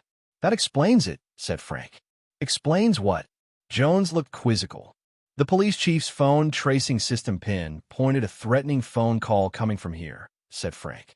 Peterson will be happy to know that his system wasn't at fault. But one thing I don't understand, he continued, is how we can be under the middle of a major avenue. Maybe that's a dumb question, but don't be hard on yourself, Jones interrupted. You don't know how New York skyscrapers are built. First, builders have to dig huge basements to house the foundations. Those basements interlock with each other and extend under most of the city's streets. Well, you weren't kidding about there being a lot of empty space down here, said Joe, looking around him. Jones's expression hardened. There's a lot of territory down here, he said, but not enough for us in them. Right, said a man wearing an old army jacket. It's a war between the underground and the underworld, and we're going to win it. Remember, we just think our enemies are part of the underworld, cautioned Jones. We don't have any proof they're professionals. We do now, said the man, indicating their prisoner. This guy's a jailbird. His name's Gus Hayes. We didn't get much more out of him. We figured we'd give you a crack at questioning him before we got really rough. Jones nodded. He turned to Hayes. You heard the man. Why don't you tell me all you know? Otherwise, I can't answer for the consequences. It's not that I'm into violence, you understand. But these other gentlemen, Jones gestured at the ragged bunch of men standing guard. They get their kicks out of breaking bones. Hayes took a blood-stained handkerchief away from his battered nose. They can break every bone in my body, he said, but I can't tell them any more than I have already. What did you tell them? Asked Jones. That I got out of the slammer a couple of months ago and was hired to do telephone taps and feed-ins like this one. Gingerly, the man touched his nose. Who hired you? Asked Jones. I don't know. Hayes shook his head slowly. The day after I got out, some guy I didn't know called me. He arranged a meet and made me a job offer. He told me that if I did what I was told and didn't ask any questions, I'd get my pay in cash in the mail every week. How could I say no?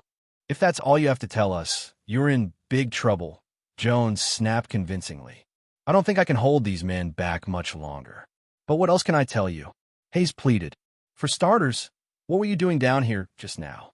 I was given another message to send to the police chief, said Hayes. What was it? I was supposed to remind him that time is running out for the city. That's all, said Jones. That's all, I swear, Hayes said. By now his face was pale and beaded with sweat. The men guarding him were closing in. Maybe I'm soft, but I believe you, said Jones. Now the question is, what do we do with you? We can't let you go. Please. Hayes was completely losing it. There is an alternative, an all-expense-paid vacation underground in our part of the underground, Jones said. You don't leave till we tell you. Okay, sounds fine to me, Hayes said. Accompanied by two burly guards, he walked quickly down the tunnel. Jones watched them disappear. Not much help, he said, but at least we know the odds we're facing. Whoever we're fighting has criminal connections, lots of money, and a highly developed organization. That makes the threat against the city even more of a sure thing, said Frank. And as the message said, time is running out. We have to move fast. Maybe we should split up. You and the underground people keep the fight going down here. Joe and I will hunt above ground. We can keep in touch and coordinate our moves. Fair enough, said Jones. He gave Frank a card. These are my numbers at home and in the office. If I'm not there, use my answering machine. Good luck down here, said Frank. Good luck up there, said Jones.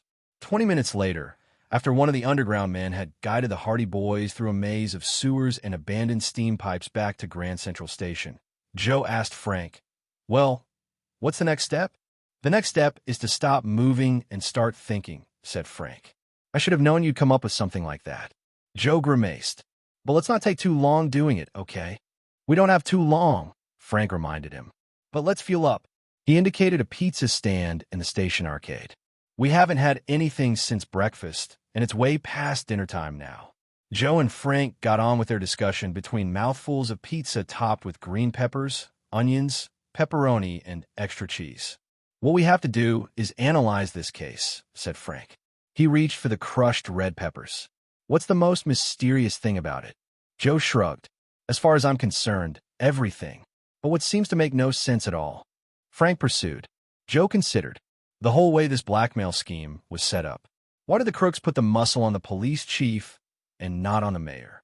And why did they snatch an out-of-towner like Dad? Frank nodded. Just what I was thinking. There's hope for you yet. Please, don't overwhelm me with compliments while I'm eating, warned Joe lightly. He finished his slice and signaled to the counterman to heat up another. Anyway, tell me what else you were thinking. What Dad and Peterson have in common, said Frank, forgetting the half-eaten slice in his hand, is that they used to work together years ago. Maybe this has something to do with that. But what? Asked Joe. And how can we find out? We can't go to Peterson. There's no telling what kind of surveillance they have him under. Right.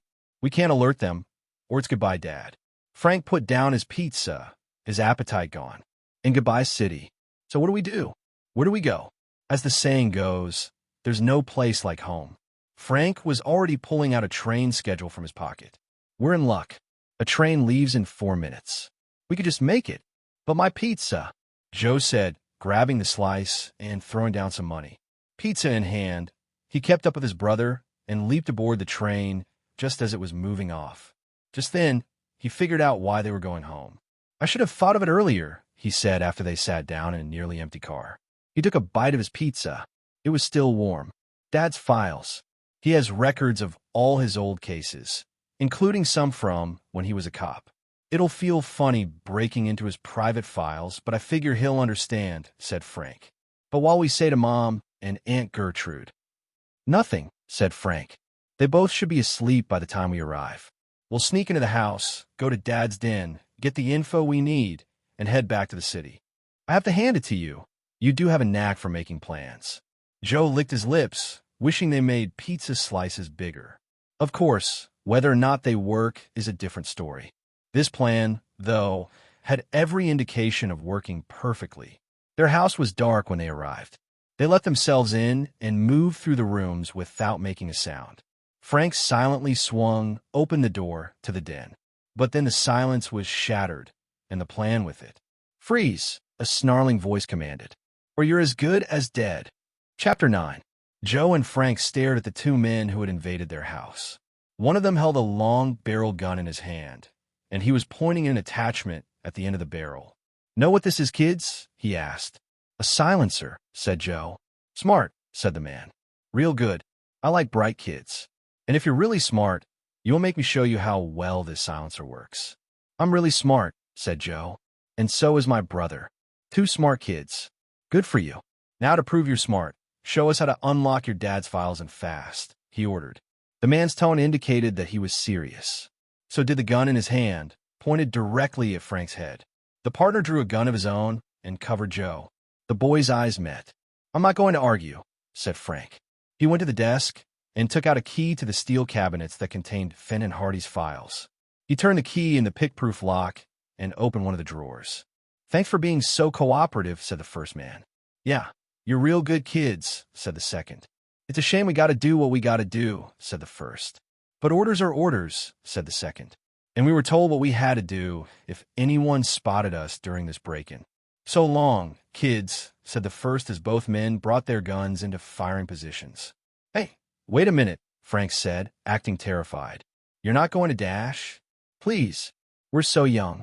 Give us a break, said Joe. His voice was trembling. We'll do anything you ask. Anything, said Frank. This can't be happening, said Joe. It's a nightmare. Come on, said the first intruder. I thought you kids would have a little more guts than this. Yeah. The second man shook his head. Kids today just don't have what it takes. You kids get hold of yourselves, said the first man. Stop shaking. Stand up straight, die like men. Please, begged Frank. Don't, begged Joe. Drop it, you too, commanded a voice from the doorway. Laura Hardy, the boy's mother, was standing there with a gun in her hand. Whoa, said the first intruder, hastily dropping his gun. Watch that thing, lady, it might go off. See, I'm dropping my gun too, said the second man. He let it fall from his hand. I was starting to think you wouldn't get here, Frank said to his mom. Good thing Dad had that alarm installed to go off in your bedroom, if anyone got into his files without first shutting the system off. Joe, gather up those guns on the floor and cover these too. Frank, get some clothesline from the storeroom. Soon the intruders were securely tied with gags in their mouths. All right, Joe, said Mrs. Hardy. We can put our guns down now and call the police to pick up this pair. Then, of course, you boys will explain to me what this is all about. She reached for the phone. Gertrude told me you called and said you were staying in the city with your father. Hold on, Mom. Better not call the cops, Frank said quickly. Why not? I didn't want to worry Aunt Gertrude, so there was something I didn't tell her. Laura Hardy's eyes bored straight into her son's. "And what exactly did you leave out, young man?" "That Dad was asked by his old pal Peterson to help out on a case," said Frank. "He said we could tag along, just to find out what detective work was all about." "Is that so?" "Yeah. Then it turned out that Dad needed information from his files, so he sent us here to get it. But it seems as if the guy he's hunting had the same idea.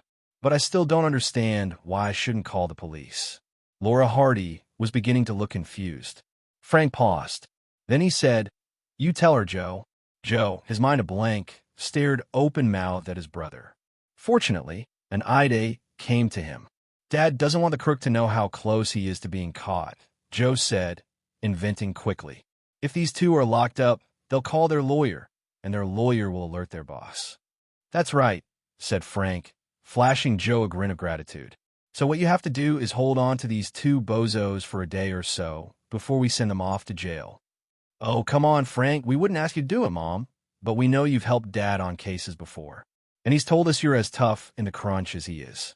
Looking pleased, Laura Hardy nodded. "All right, I'll be glad to help out." She looked at the boys closely then. "Your father is all right, isn't he?" she asked. Joe felt himself clench inside for what he was about to say. "Sure, Mom," he said. "Dad's doing great." "Well, then," Laura Hardy glared at the intruders. "I think it's best to put you two in the basement," she told them. "And I warn you, don't try anything. I might not like guns, but I do know how to use them." The intruders were meek as lambs as Joe and Frank untied their feet and led them downstairs, with their mother holding a gun on them. "If you two want to tell us who your boss is, we could tell the DA you were cooperative, and maybe your sentences could be made lighter." Laura Hardy's voice was brisk and professional. The first intruder, sweat beading his brow, indicated that he wanted his gag removed. "Look, lady, if I knew anything, I'd tell you. But our boss keeps his identity secret, and we've only been working for him a couple of months." "What did he get in touch with you, then?" Laura Hardy persisted. "No lying, or you'll be sorry. Mac and I were fresh out of jail when a man called us and asked us to work for him," said the second crook after Joe removed his gag. "We receive orders by phone and get paid by mail. Honest. It's the truth." Laura Hardy raised her eyebrows. "I suppose I have to believe you. But if I find out you've been lying, not us," said the first man. "No, ma'am," said the second. "Oh dear," said a voice. "What's going on down there?" It was the boys' Aunt Gertrude. "Don't worry, Gertrude," said Laura Hardy, helping the boys gag and bind them in. "It's just the boys." "I knew I heard noises down there," said Gertrude. "They found a couple of strays," Laura Hardy said, repressing a smile. "We'll be keeping them in the basement until they go to the pound." "I hate strays," said Gertrude. "Don't expect me to go down there to feed them." "I expected that reaction," Laura Hardy said as she and the boys went up the stairs. "It'll make things easier." Joe rushed to the files and started working through them. Dad said we should look in the stuff covering the time he was a New York City cop. He kept looking. "Hey, Frank," he said, "the files are arranged by year. Now all we have to do is search for the years when he was on the force."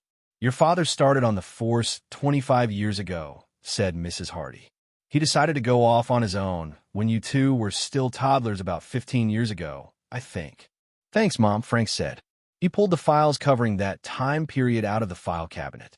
They formed a thick stack of papers and newspaper clippings. Finn and Hardy had been a very busy cop. "We'll need a couple of shopping bags for these," said Joe. "You're taking them all?" His mother looked surprised. "That's what Dad told us to do," said Frank. "Our job wasn't to ask questions." "Then I won't bother asking any either," said his mom. "I'll wait until he gets home. We got to get to bed, Mom, so we could go back to the city on the earliest train tomorrow morning." "Okay. Well, sleep tight, boys. I think I'm ready to go back to bed, too," she added with a yawn. What neither boy mentioned was that they would be up all night going over the files, paper by paper, clipping by clipping. Dawn was turning the New York City sky from purple to pink when the phone rang in Peter Jones's high-rise apartment. Groaning, he reached for the receiver, sleep still fogging his mind. But his thoughts became clear when he heard what Frank Hardy had to say. "Sorry to wake you, Peter, but I thought you'd want to know we found out who our enemy is." Jones was suddenly awake and on his feet. "Hey," he said. "That's great." "Maybe," said Frank, his voice grim. "You'll have to decide that for yourself when you find out who we're up against." Chapter 10. That man's a monster, Jones exclaimed as he looked at the photo on the yellowing newspaper clipping later that morning. Just what I said when I got a look at him, agreed Joe. The man in the photo was tall and horrendously fat. Rolls of flab bulged over the starched collar of his shirt. Pig-like eyes stared out at the camera. The handcuffs binding his wrists together clearly were cutting into his ample flesh. Mob chief collared by rookie cops. The headline above the photo read. Listen to the story, said Frank. He picked up another clipping. This is from the inside of the same paper. It gives the details. Nick Trask was today taken into police custody by 2 first-year patrolmen, Fenton Hardy and Samuel Peterson, as a result of evidence gathered in an investigation carried out on their own initiative over the past several months. The charges against the reputed mob boss include loan sharking, extortion, kidnapping, drug dealing, and assault. Trask has refused all comment, but his lawyer, William Sawyer, has issued a statement expressing confidence that the charges against his client will be proven baseless. That lawyer was wrong, though, said Joe, showing Jones more clippings from the same file. Trask was convicted on enough counts to send him up for 23 years, and for their work, Peterson and Dad made it to detective grade in a couple of years. Listen to this, said Frank, who read from another clipping. After sentencing, Trask attempted to break free from his guards to attack the 2 policemen who had arrested him. Trask shouted a vow of revenge at the pair of patrolmen, saying he would get them no matter how long it took. Jones looked at the dates of the clippings. 24 years ago. Trask must have been released last year unless he got time off for good behavior. He wasn't that lucky, said Frank. The judge sentencing him said that no time off would be granted. Jones nodded. It all seems to fit. Trask out a year ago. And now he's looking for revenge, said Frank. And somehow in that year, he's managed to recruit an army of crooks. I wonder where he got them all. I can make a good guess, said Frank. Each of the 3 we've pumped recently got out of prison. He must have gotten to know a lot of men in his years behind bars. All he had to do was set up a kind of employment agency for them when they got out. He'd have a huge pool of skilled labor. But where did he get the dough to hire them, wondered Joe. A big-time hood like Trask probably had quite a stash hidden away, said Jones. That might explain what he and his gang are doing underground. He could have held on to his money, but no way could he have hung on to his territory. His fellow mobsters must have taken over his turf, and there would be no way they'd give it back. So he's using his supply of money and cheap labor to build a new crime empire, said Frank.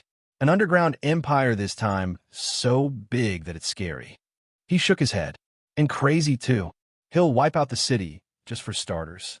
We could just find out where he's operating from, where his headquarters are, said Joe. We could really go for busting it on him and getting my dad back. I have it, said Frank. Have what? Said Joe irritably. Frank could never resist coming out with a teaser before explaining one of his bright ideas.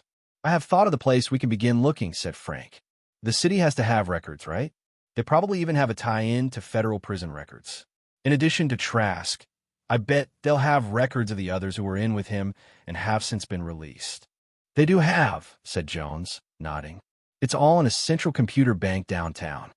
If we could just get at it, said Frank. There's a chance we can, said Jones eagerly. I'm going to make a phone call. When he returned later, he said, we're in luck. The underground knows where Lardner is. They're sending him right up. Who's Lardner? He's a computer expert. One who set up a lot of the city systems. But he was let go, right in the middle of a high-tech slowdown, and he wound up where he is now, in the underground. Jones glanced at his watch. He should be here in a few minutes. That was the good news, he said. Joe and Frank had been sitting down, and by the look on Jones's face, they were glad they had some support under them. The bad news, he went on, is that Ian, the old guy you found in the bed, he died. Joe let his head fall back onto the top of his chair. He died. Yeah. Doc said that the bug the crooks used on him must have been a doozy. Dad, Frank mumbled woodenly. What kind of condition could he be in then? Look, Jones said. Ian was an old man, weak to begin with. Your dad's younger. He'll make it. You'll see. The boys weren't sure, but they knew that feeling sorry for themselves would get them exactly nowhere. Doc, echoed Frank, coming out of his fog. Doc who? Who's he? Then he said, no, don't tell me. Doc dropped out of his medical practice for some reason or other, then disappeared into the underground. His eyes twinkling, Jones nodded. You're beginning to get an idea of how many different kinds of people live down there. There are a lot of ways to fail in the city, but there are many places to go if you do. A little while later, the door buzzer sounded. I hope this is the help we need, said Frank as Jones told the doorman to let the caller in. A couple of minutes later, a small man dressed in faded blue jeans walked into the apartment. After the situation was explained to him, Lardner said, Yeah, I designed the data bank myself. It has real easy access. But how we get to it? Asked Frank. That's easy too, said Lardner. He pulled out a set of keys from his pocket. Why got canned? I took these as souvenirs. These are the sweethearts that'll let us into the building and then into the computer room. What are we waiting for? Said Joe. Let's go. First we have to make a plan, said Frank. Plan? What plan do we need? Asked Joe, his voice riddled with impatience. Today's Sunday, in case you haven't noticed. Nobody will be working down there. We'll sneak in, get the information, and get out. A piece of cake. Well, it's true we don't have much time, Frank said reluctantly. Then what are we waiting for? Said Joe eagerly. Jones cleared his throat. I hope you kids don't mind, but I'm not going with you. Joe stopped in his tracks, surprised. Jones looked embarrassed. The risk is too great. If I were caught, I would be disbarred. That's okay. Peter, we can handle this ourselves, said Joe. Frank is into computers. With Lardner's help, I don't see any problems, agreed Frank. It was Lardner's turn to look embarrassed. If it's all the same to you, I'd just as soon stay out of this too. I've been thinking about finding a job lately, and a jail record would finish me. So, how about if I just give you the keys and tell you everything you need to know? I understand, said Frank, nodding. Sure, no problem, said Joe. He meant it. As he said to Frank on the taxi ride downtown, it must be a drag being grown up and having so much to lose that you're afraid to take risks. Yeah, said Frank. Jones and Lardner aren't lucky like us. All we have to lose is our lives. Always worrying, said Joe. Frank shook his head. That's because there's always something to worry about. Sometimes I think it would be better to lead a slightly more normal life. Oh, come on. You know as well as I do you'd be bored to death if you didn't have a mystery to solve. The expression on Frank's face remained serious. This is one mystery I could do without. Risking my life is one thing, but it's Dad's life that's on the line now. Right, said Joe. The reality of what could happen to their father returned. Just then the cab stopped in front of a large building in Lower Manhattan. Let's go, Joe said, psyching himself. This is going to be a snap. I can feel it. So far, so good, Frank admitted a quarter hour later. In fact, the whole thing getting in the side door and up to this room has been too easy. You're like one of those guys in the movies, said Joe. You know the ones who say, it's quiet here. Too quiet. Come on, relax. I'll relax after I check out the access codes Lardner gave me, Frank said. Too much might have been changed since he was let go. He sat down in front of a computer screen and looked at the piece of paper Lardner had given him. On it, the computer had printed very specific instructions. Here goes, Frank said, and started punching out the first code. It's working, he said ecstatically, and punched out Nicholas Trask's name. Trask's case history flashed on the screen, including the name of the prison where he had served his time. Now for the next code, said Frank. When he punched it out, he had access to the records at Trask's prison. He wrote down the names and addresses of prisoners who had been there during Trask's stay and who had been recently released. Interesting, he said. Current addresses are supposed to be listed, but look at all the prisoners that have address unknown. I'll bet Trask recruited a lot of them, said Joe. We'll have to track them down somehow. There's a listing of their families' addresses and their wives, said Frank, who was writing furiously. That should help. Hey, look at that name. Helmut von Reich. What about him? Said Joe. I remember reading about von Reich, said Frank. He was a doctor convicted of manufacturing some kind of phony cancer cure. I have to admit, sometimes your memory comes in handy, said Joe. Although I hate to think what your brain must look like. Frank was scanning the data on the doctor. Von Reich was released almost at the same time as Trask. I think we can make an educated guess now about where Trask got his virus A and virus B. Yeah, I think you're right, Joe said. And speaking of those viruses, time to go, said Frank, stuffing the sheets of paper covered with names and addresses into a pocket. But the brothers made it only as far as the computer room door. Joe reached for the knob, but the door swung open before he touched it. You kids find what you were looking for, or do you need some help? Two policemen blocked the doorway, both had guns drawn. Frank and Joe exchanged glances. They knew what they had to do. Look, before you start asking questions, take us to Samuel Peterson, said Frank. We have information he desperately needs. Peterson? The Peterson, the chief of police? One of the cops asked. Right, said Joe. Hey, what are you waiting for? Why are you standing there grinning? I told you this is urgent. Just hold your horses, said the second cop. First, let's check what you've done to these computers. At least hurry up about it. We have to get a Peterson. That was all Frank could say. The cop nodded, but sat down at a computer. It'll just take a minute, he said. While his partner kept a gun on the two brothers, he consulted a slip of paper and began punching keys furiously. Frank watched data flash on the screen, then vanish. It was like seeing a neon sign that kept going on and off. Then he realized what was happening. Hey, watch it, he shouted. You're erasing all that stuff. The cop at the keyboard didn't bother looking up. His partner with the gun answered for him. Yeah, kids, just like we're going to erase you. Chapter 11. Don't worry, said the one with the gun. We ain't going to rub you out yet. First we have to take you to the boss, said the other one, snapping off the computer and standing up. We don't do anything unless he gives the okay. But I have a hunch what he'll want us to do, said the first man. He laughed. You kids better not make any plans for the future. Let's cut out of here now before somebody finds that guard we stiffed, said his partner. Joe and Frank were herded from the building. Nobody would think twice, seeing a couple of cops with their guns drawn covering two teens. But there was no one to notice. The early Sunday morning streets around the cluster of municipal buildings in downtown Manhattan were deserted. Up here, said one of the men. They climbed some broad steps leading up to a huge granite building. In front of the building stood a large statue of a woman who symbolized justice. Joe and Frank exchanged glances. Why were they being taken to a city courthouse? The men let themselves into the building with a key, then took the boys down to the basement in an elevator. There they unlocked another door and went down a flight of hidden steps to a long underground corridor. Pretty slick, huh? Said one of the men, following the beam from his flashlight. Last place anybody would look, right under the biggest courthouse in the city. Seems they built this tunnel along with the building 100 years ago, and then they forgot about it. Even better is where it goes, said his partner. Don't even try to guess where, kids, said the first thug. You couldn't in a million years. Let me in on the big secret, said Joe sarcastically. The suspense is killing me. Ain't gonna be the suspense that kills you, said the first guy, chortling at his own joke. You can ask the boss himself, said his partner. We're here.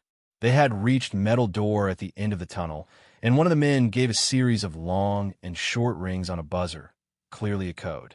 The door swung open. Joe and Frank barely noticed the man who opened it because they were staring past them at a man rising from behind a desk. The guy looked like a bodybuilder who had been stretched to 6.5 feet. He was wearing a black t-shirt and black jeans that showed the enormous muscles of his arms, shoulders, chest, and thighs. Even his head looked like an enormous muscle, with its shaven skull gleaming in the light from the naked overhead bulb. Salt and pepper hair bristled over the top of his shirt line. Who was this awesome character? The same answer crossed both Frank and Joe's minds. But neither of them could believe it. No way this rock-hard man could be the mountain of fat they had seen in the yellowing newspaper photo. No way they could be standing here staring at Nick Trask. Don't tell me who you kids are, the man said with a thick New York accent. Let me guess. The Hardy Boys. Congratulations. You moved faster than I figured you would. Hardy Boys, said Joe, putting on a tough New York accent himself. Who you talking about? You got us mixed up with somebody else, mister, said Frank with the same accent. Come on, kids, don't waste my time, said the well-preserved hoodlum. If you're not the Hardy Boys, I'm not Nick Trask. You Nick Trask? Said Joe. Don't kid us, said Frank. I mean, I heard stories about him. You know, like he's a legend in the neighborhood. A real big shot. And from what I heard, a real tub of lard, too. That was a long time ago, said Trask. Over 20 years, you can build a lot of muscle if you pump iron day after day, getting in shape for when you get out. I was the youngest boss in the organization, he said. I lived high, ate and drank everything I pleased. A great life. But two guys took it all away from me. Peterson and Hardy. Hey, Mr. Trask, you got the wrong guys. We ain't no Hardys, said Frank. We were just fooling around in that office, for kicks when your guys jumped us. That's right, Mr. Trask, sir, said Joe. You let us go, and we won't say a word. I mean, we think you're something. In our neighborhood, you're a regular hero. Trask turned to one of the phony cops. Frisk these punk kids. Fast. The man did as he was told. He came up with an old clipping about Trask that Joe had accidentally left in his pocket. Nice try, kids, said Trask. I didn't even need this to know who you are. I already figured you. Went back home to get your dad's files when the people I sent to snatch them didn't report back. When I figured you had your hands on the old clippings, I knew you'd use the city computers to check me out, Trask went on. Well, both you kids were too smart for your own good. You didn't stop me from wiping out my records. And you gave me a bonus by giving me you. What good is having us going to do you? Said Frank. I ain't sure yet, but I'll figure out some. Trask paused, and a smile made his face even uglier. I just got an idea. He turned to the phony cops. Go get the doctor. He's in the lab. I got a job for him. We installed a lab in the sub-basement of the building next door. Pretty neat setup, huh? Said Trask. A minute later, his two men returned. In their custody was a slim, dark-haired man with a small goatee and big, bulging eyes. The man wore a spotless white lab coat, but his hands were stained multicolored by chemicals. Joe took one look at him and thought he was a mad scientist, right out of Central Casting. The guy's voice was mad, too, a different kind. Angry mad. I was just coming in to see you, Trask, he said. I told you 2 days ago I need more supplies, and the company will not give me what I need if I do not pay. Do not promise me that you will have your men hijack the stuff. They have already made too many mistakes in what they have stolen. Look, Trask started. I do not want excuses, interrupted the doctor. I want to continue my experiments. You promised to give me all I need if I gave you what you want. I fulfilled my part of the bargain, and now you must keep your part, or else no more virus. Your lab stuff is costing me a fortune, Von Reich, Trask growled. You did not seem to worry about cash when we worked out our plan in the cell, the doctor said. How was I to know about inflation? Trask muttered. Your financial problems do not interest me, the doctor said coldly. I don't care how you get it, but I want my money. If you want to call our deal off, I can continue my experiments elsewhere. Joe and Frank expected Trask to twist the doctor's head off. The look in his eyes said that he wanted to. Surprisingly, however, Trask forced a smile onto his face. He laid a huge hand on the doctor's narrow shoulder in a calming gesture. Hey, Doc, he said, don't get mad. You'll get your money, and so will everybody else, as soon as the city comes through with the $20 million. And that will be just chicken feed compared to how much we'll rake in once we take over the whole underground. We'll be able to loot any store we want, transport any drug, set up illegal gambling, the works. We'll be as rich as kings. All we need is that $20 million to really put us into business. Just be patient a little while longer. I'll be patient, but still I need more money from my suppliers, said the doctor. And they deal in cash only. Okay, snapped Trask.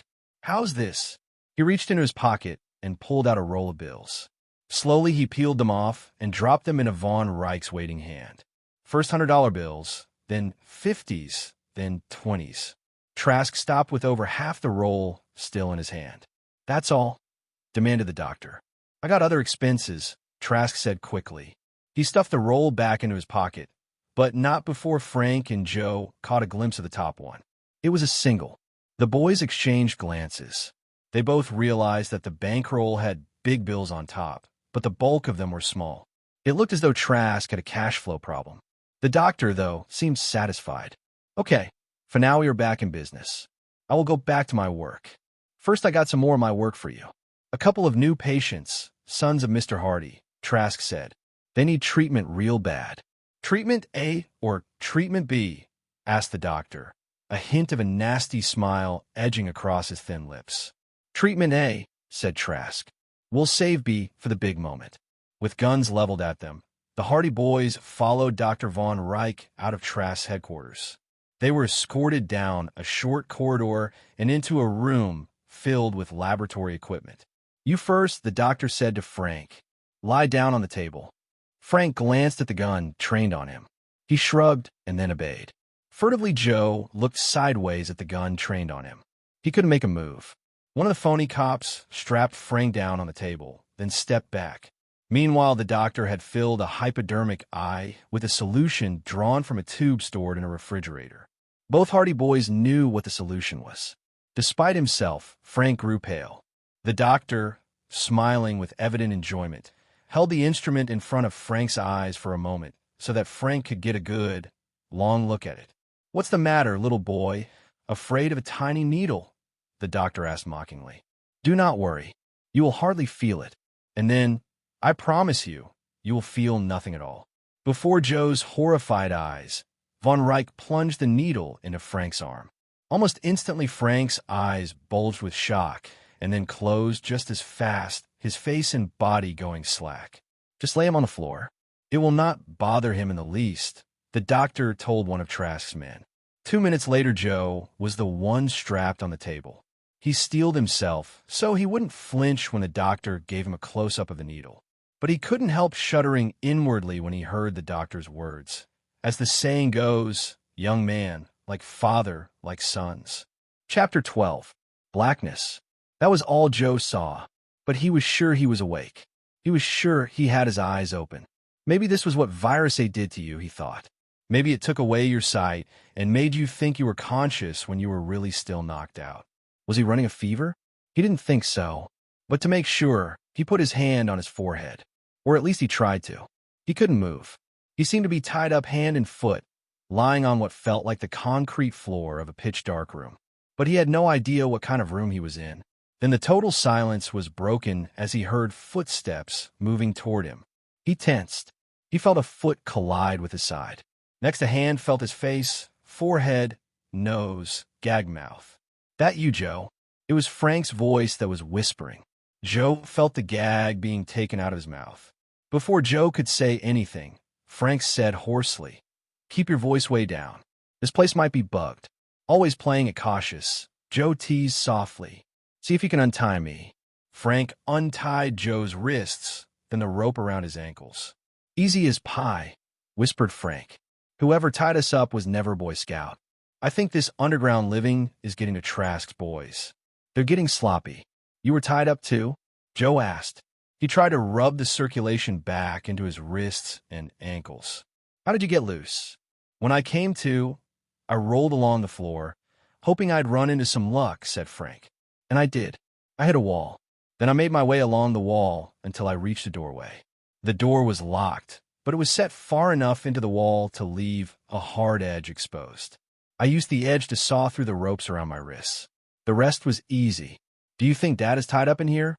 wondered Joe. "I doubt it. I covered a lot of territory in here before I found you." "How long do you figure we were knocked out?" asked Joe. "No idea," said Frank. "That Virus A is strange. It put me out like a light, but now I don't feel bad at all." "How about you?" "All I feel is starved," said Joe. "We're really in the dark about everything," mused Frank. As if in answer to this, light from an overhead bulb flooded the room. In that first flash of light, Joe and Frank stared at each other. Their faces were streaked with grime. Their hair was dusty. Their clothes looked like dirty rags. But no one else was in the dusty concrete room. They didn't have time to talk. Without saying a word, they gave each other a nod, then dashed toward the door. There they pressed themselves against the wall on either side of the doorway. Just then the door swung inward. The two fake cops entered. "Hey, where did those?" was all the first one had a chance to say before Frank leaped on him from the rear. Joe took on the second man. 3 minutes later, the Hardy boys had the unconscious men tied up and gagged. "Quick," said Frank. "Let's get out of here." They left the room, closing the door behind them, and found themselves in a dimly lit corridor that seemed familiar. "I think the lab we were given the shots in is down there," Frank said. They headed toward where Frank was pointing. "This looks like it," said Frank as he and Joe stood facing the closed door. Joe took a deep breath. "Here goes nothing," he said as he pushed the door open. "We've hit the jackpot," was Frank's first thought when he looked inside. Inside the room, Dr. Von Reich was without bodyguards, though he was not alone. Sitting in a chair, looking pale but wide awake, was Finn Hardy. The doctor was standing with his back to the boys in front of Mr. Hardy, a hypodermic in his hand. He was poised, ready to give the injection. Mr. Hardy was not tied up, but he was making no move to stop the doctor. Frank ran across the short distance and grabbed Von Reich's wrist, forcing him to drop the needle to the floor. Joe, meanwhile, wrapped one arm around the doctor's neck and pressed his other hand across the doctor's mouth. "Make a sound and listen to your next snap," Joe threatened. Frank closed the lab door and quickly returned to the doctor and frisked him. "He's clean," Frank said, hurrying to his father's side. "No funny business or we'll lay you out," Joe warned. Then he released the doctor. "Dad, are you okay?" Frank asked. He had reason to be concerned. Fenton Hardy had remained sitting in the chair. There was an expression in his eyes that his sons had never seen before. A bewildered, confused look. "Okay. Yes, I'm okay," he said, but his voice was not reassuring. It was low, indistinct, as if he were having trouble getting his words out. "It must have hit him harder than it did us," said Frank. "You were figuring on shooting Dad up with more virus, eh? Huh?" he snarled. "And hitting us with it too, I bet. That's why you sent the goons to get us. Well, unless you give us the antibody that cleans the bug clear out of Dad, I'm giving you a shot of your own medicine, or should I say your own sickness." Fear was apparent on Von Reich's face, but the doctor couldn't resist giving the Hardy boys a superior sneer. "I thought you two were supposed to be bright. Hasn't one of you figured it out by now?" "Figure what out?" asked Joe, looking at Frank for some clue about what the doctor was hinting at. His brother didn't fail him. "I think I know," Frank said. "And what do you know?" asked the doctor. "Virus 8 doesn't exist," said Frank. "That would explain why we made such complete recoveries. And why Dad will too, once he shakes off the effects of the drug you used on him. So you do have some semblance of intelligence, after all," the doctor said in an oily voice. "How reassuring to learn that not all of our young people are a bunch of—" "Hey, wait." Joe broke in unexpectedly. "What about Ian, the old guy we found underneath Grand Central? He didn't make a complete recovery." "That's right," Frank agreed, turning from Joe to glare at the doctor. "The man's dead." Dr. Von Reich seemed genuinely puzzled. "I'm telling you the truth. There is no virus A. I used a drug, not a virus. I don't know why he died." The Hardys looked at each other. "So," Joe said, perking up, "if you have no virus, you've got nothing to threaten the city with." "I'm afraid I have to disappoint you," said the doctor, wearing an evil-looking smile. "There may be no virus A, but virus B is very, very real. We merely decided that developing a virus A was an unnecessary expense." "So where is this virus be kept?" Joe asked. "Now, that, young man, I will not tell you. I must save something to bargain with. I will tell you, though, that you will never find it." "I believe him. Let's go before somebody down here finds out what's up," said Frank. "Yeah," said Joe. "I guess we can get the virus later. Get ready to move, Von Reich." "No, wait," he said, picking up the hypodermic from the floor and looking at it. "Good. It wasn't damaged. Let's see how fast this knockout drug of yours works, doctor." "That's pretty gross," said Frank dubiously. "What do you mean?" asked Joe. "It'll put Von Reich out of action, won't it? We can really make time getting out of here and be back with help before Trask realizes we've gone and has time to do anything about Virus B. Besides, the drug won't do anything more than knock the doctor out for a while." "Okay, Joe, I'll go along with your scheme. The question is who gives Von Reich the shot? I'm not info handling needles." Joe looked at the hypodermic in his hand, and his stomach gave a lurch. "Me either." Then he smiled. "Good thing we have an expert in the room." Smiling, despite the doctor's protests, he handed Von Reich the hypodermic. "Doctor," Joe said, "show us your stuff." "And what if I say no?" Von Reich responded. "There are other ways of putting you to sleep," said Joe. He bunched his fist in front of the doctor's face. "You will never get out of here," the doctor threatened, rolling up his sleeve. "When I wake up, I will have the pleasure of finding you in my power again. And I assure you, Virus B is a far more interesting substance than this drug." A minute later, the doctor was lying unconscious on the floor. "He'll be out long enough for us to reach Peterson and get help." "Let's go," said Joe. Then he saw his father still hadn't moved. "What's wrong, Dad?" But before Finn and Hardy could answer, Joe heard another sound, the sound of the doorknob turning. "Here we go again," thought Joe. He flattened himself against the wall on one side of the doorway, while Frank did the same on the other side. The door swung open. Joe and Frank tensed a spring. Then, without warning, the script changed. "Don't come in, my boys are waiting for you," Finn and Hardy shouted, and everything froze. Joe and Frank couldn't do anything. They felt paralyzed. All they could think was that their own father had betrayed them. Chapter 13. "Okay, file out of the room with your hands up," said Trask's bodyguard. He had been alerted by Fenton Hardy's warning shout. In the man's hand was an ugly-looking Uzi, but the look on his face was even uglier than the gun. "Do what he says. Don't even think of getting the best of him," Fenton Hardy advised his sons, his eyes swimming with worry. "No talk, just move it," the bodyguard snarled. He'd glanced into the lab and seen the doctor lying out cold on the floor. "I wouldn't want to be in your shoes once the boss finds out what you did to the doctor." Trask's face flushed with rage when he heard the news. "Wise guy, huh?" he said to Hardy. "You forgot what I told you. I got a good mind to pull the plug on those dames of yours. But it was the kids who did it, and they didn't know," protested Mr. Hardy. "That's what you say," sneered Trask. Desperation flooded the boy's father's voice. "Please, believe me. You don't think they'd have tried anything if they knew." "Knew what?" asked Joe. "Quiet," ordered Trask, whirling to face him. Then he turned back to face Finn and Hardy. "Okay, I'll let it go this time," Trask said reluctantly. "But tell your kids the score. For now on, no more excuses." Mr. Hardy turned to his sons. "Sorry for fouling up your plans, but I had no choice. Trask's men have taken your mother and your aunt prisoner in Bayport. All Trask has to do is make a phone call, and Gertrude and your mother are dead." "Dad, he's conning you," said Joe. "Right," said Frank.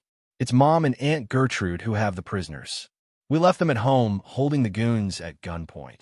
Trask gave out a hoarse laugh. "You really think a couple of women could keep my men under their thumbs? Your luck ran out. The situation in Bayport is reversed, and your mother and aunt are paying for it."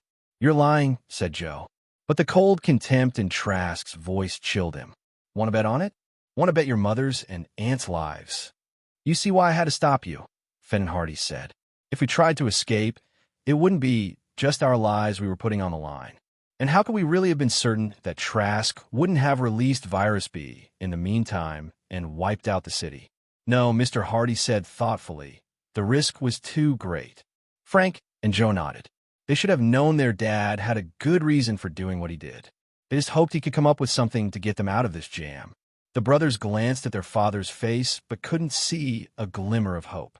He, like them, was alert, but the tight line of Fenton Hardy's mouth told his sons that he, too, couldn't see an escape. Time was running out for them all. Thinking about time made Frank ask suddenly, "Hey, Trask, how long were we knocked out? What's been going on?" "You weren't out long enough," Trask said. "Long enough for what?" asked Frank. "Long enough for you to get videos of us to send to Peterson," he guessed. "That's on the nose, kid," said Trask. "I told Peterson that if he didn't put his hands on the ransom real fast, all the males in the Hardy family would get it." Trask glanced at his watch. "Hey, you know what?" Finally, Joe gave in. "Okay, Trask, I'll bite." "What?" he asked. "The time I gave Peterson, it was up 5 minutes ago. Let's see how much that cop thinks your lives are worth."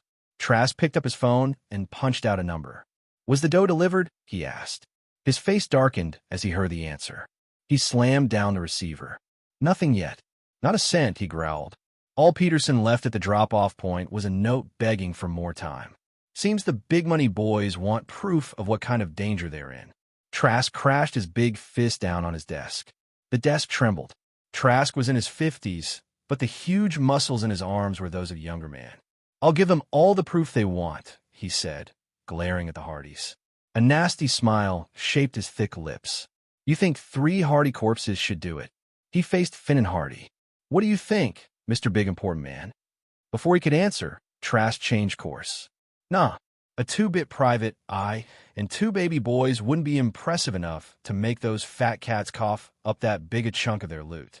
Besides, Fenton, old buddy, I don't want you to die just yet.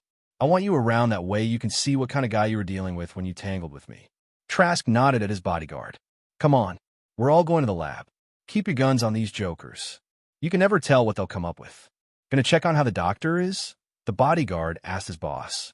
As far as I'm concerned, that creep can stay out for good, said Trask. In fact, he's better off if he does.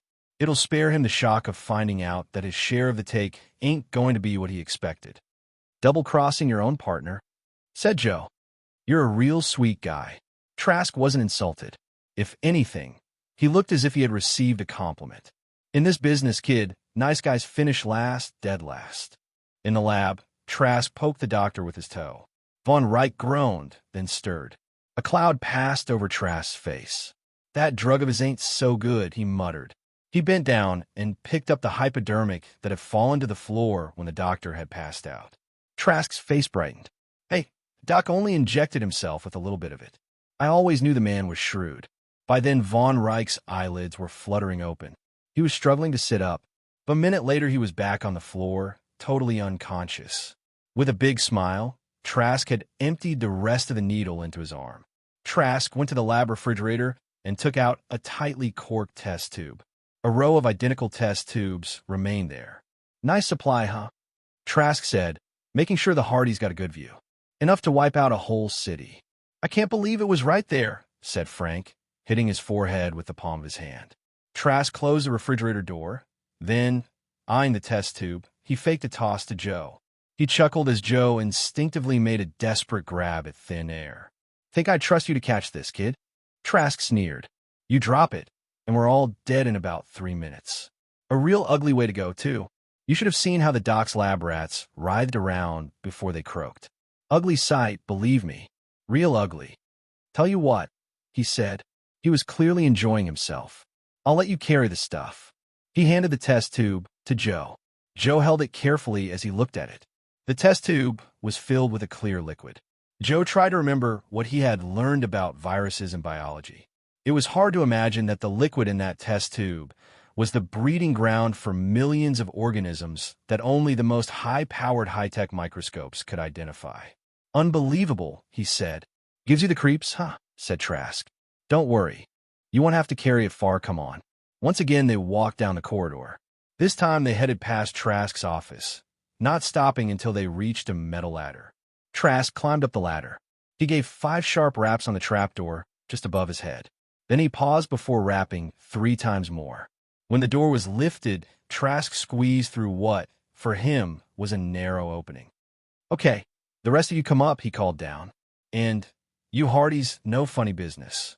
While Trask's bodyguard held a gun on them from below, the Hardys climbed the ladder.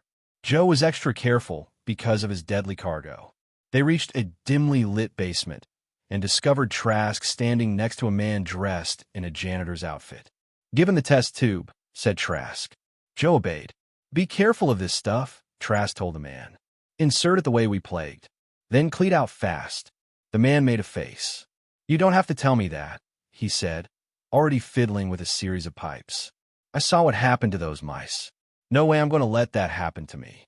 Now we go back to my office and wait, said Trask, taking one last look at what his man was doing. Wait for what? Asked Frank. He dreaded the answer. Wait for my man here to hook up the test tube to a timing device he's planted inside the building's central air conditioning system. The device will smash the test tube open in 5 minutes.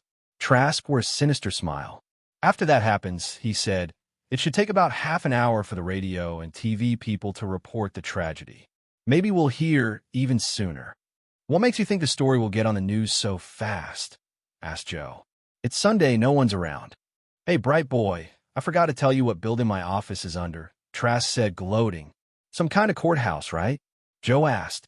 Wrong, Trask said, grinning. We're standing directly under City Hall. Just think, he went on.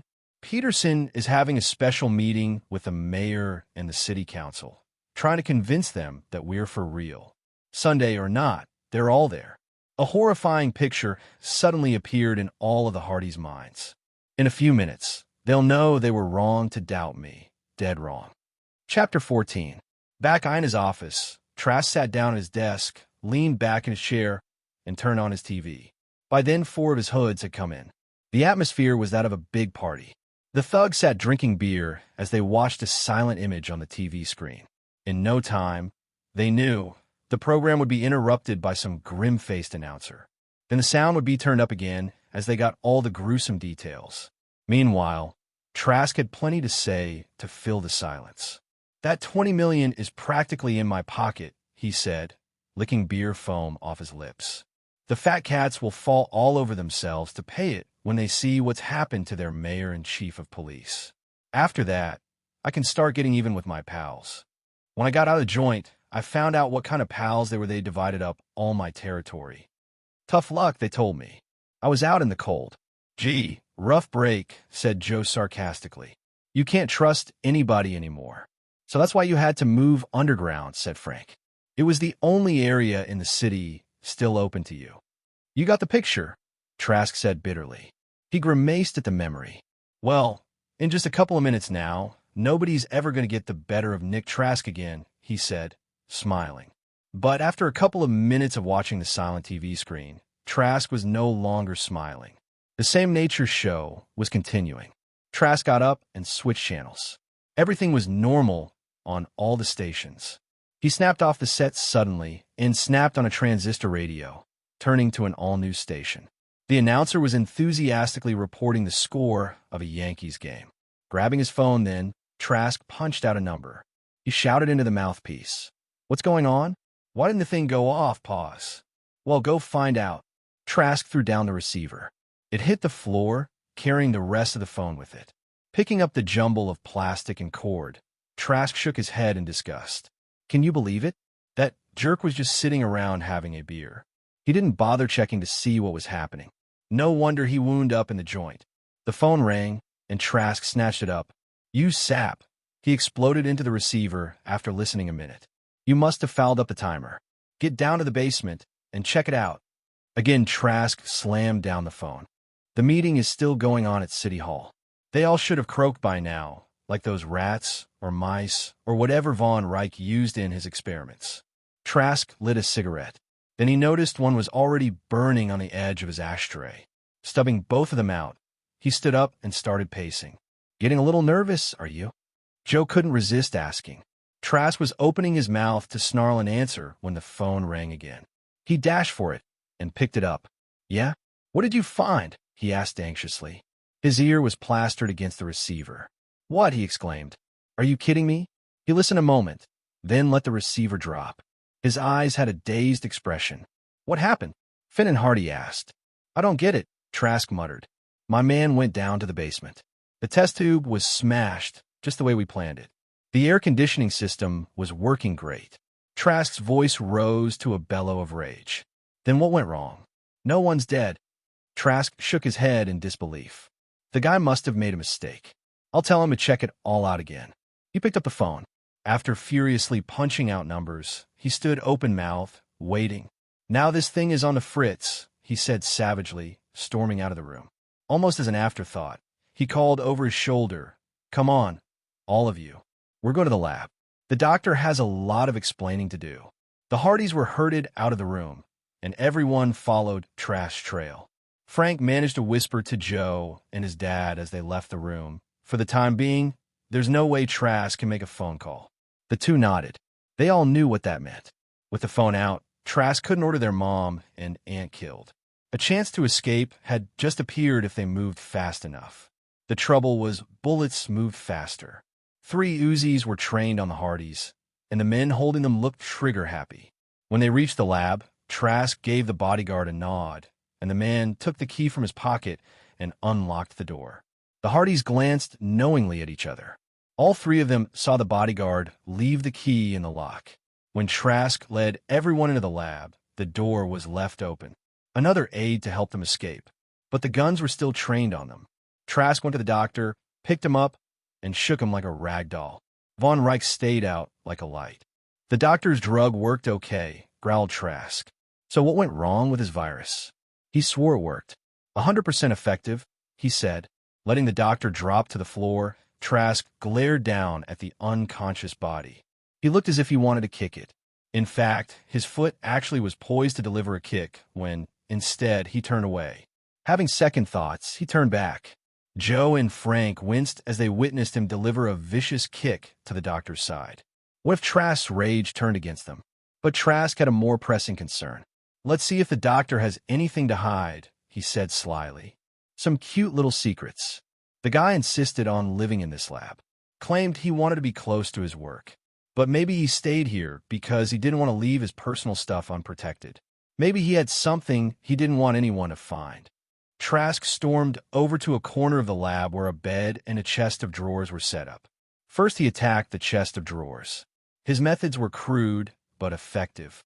He simply pulled out one drawer after another and dumped their contents on the floor. All he found, though, were shirts, underwear, and socks. By then, 3 of Trask's men had joined him in rummaging around the doctor's living space. The remaining 2 kept their Uzis on the Hardys. The 3 prisoners were feeling restless. "Looks like the doctor kept his bag packed," said one of the men. Maybe he figured he'd have to clear out in a hurry. He pulled a leather suitcase out from under the doctor's bed. "Let's take a look," said Trask. He tried to open the suitcase, but it was locked. Shrugging, he pulled out a .45 automatic. The sound of the shot was deafening. Rows of empty test tubes on the walls trembled. But Trask wasn't interested. Not after he'd shoved aside the shattered lock and taken a look inside the suitcase. "Go," he said, nearly pop-eyed. And at the sound of that magic word, his men gathered around him to stare at the contents. "My dough," said Trask. "All the dough I gave the doctor for his experiments. I should have known better than to trust a guy who was signed up for selling a phony cure for cancer. The rat was pulling a scam on me. Those test tubes must have been filled with 100% water. He must have dosed his lab animals with poison to make me think Virus B was working. The double-crosser was going to take the money and run." His face twisted with rage. Trask reached for his gun and swung around. He glowered at the prone body of the doctor. His men, though, were far more fascinated by the stacks of neatly bundled currency in the suitcase. They stared at them as if hypnotized. Joe, Frank, and Finn Hardy, though, didn't care about the money. They were more interested in the 2 guards who still had guns on them, and in the open bottles of liquid that Joe and Frank only had to reach out to grab off the lab table. They reached. They grabbed. "I hope this stuff is strong," Frank prayed silently as he flung the liquid in the nearest guard's face. His brother's bottle followed quickly, splashing in the face of the second guard. The men's agonized screams gave the boys their answer. By that time, all 3 Hardys were through the doorway. Finn and Hardy slammed the lab door and turned the key in the lock. "Move fast," he said, "before Trask can get to a phone and contact the men holding your mom and aunt. As soon as we're clear, we can alert the Bayport police." The Hardy boys needed no urging. In fact, they had to keep their speed down so their dad could keep up with them. "We'll be out of here in no time," exulted Joe as they dashed down a corridor and whipped around a corner. "Not quite," said Frank. As they made the turn, they almost fell over their own feet, breaking to a stop. Coming toward them were 4 men, all brandishing pistols. "The other way," ordered Finn and Hardy, and the 3 raced back around the corner and down the corridor. But they hadn't made it halfway to the lab when they heard the rapid firing of an Uzi. The lab door flew open, its shattered lock clattering to the floor. Trask and his men poured out, guns drawn. The Hardys wheeled around again, but the 4 gunmen who had cut off their escape were turning the corner and sighting in on them. Spinning one last time, the Hardys came face to face with Trask's fury. On either side of him, his hired guns were swinging up to take dead aim. "Oh," said Joe. "We're trapped," said Frank. But their dad summed it up best. "We're dead." Chapter 15. Fenton Hardy had another word of wisdom for his sons.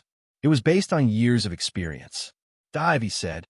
Frank and Joe were already ahead of him.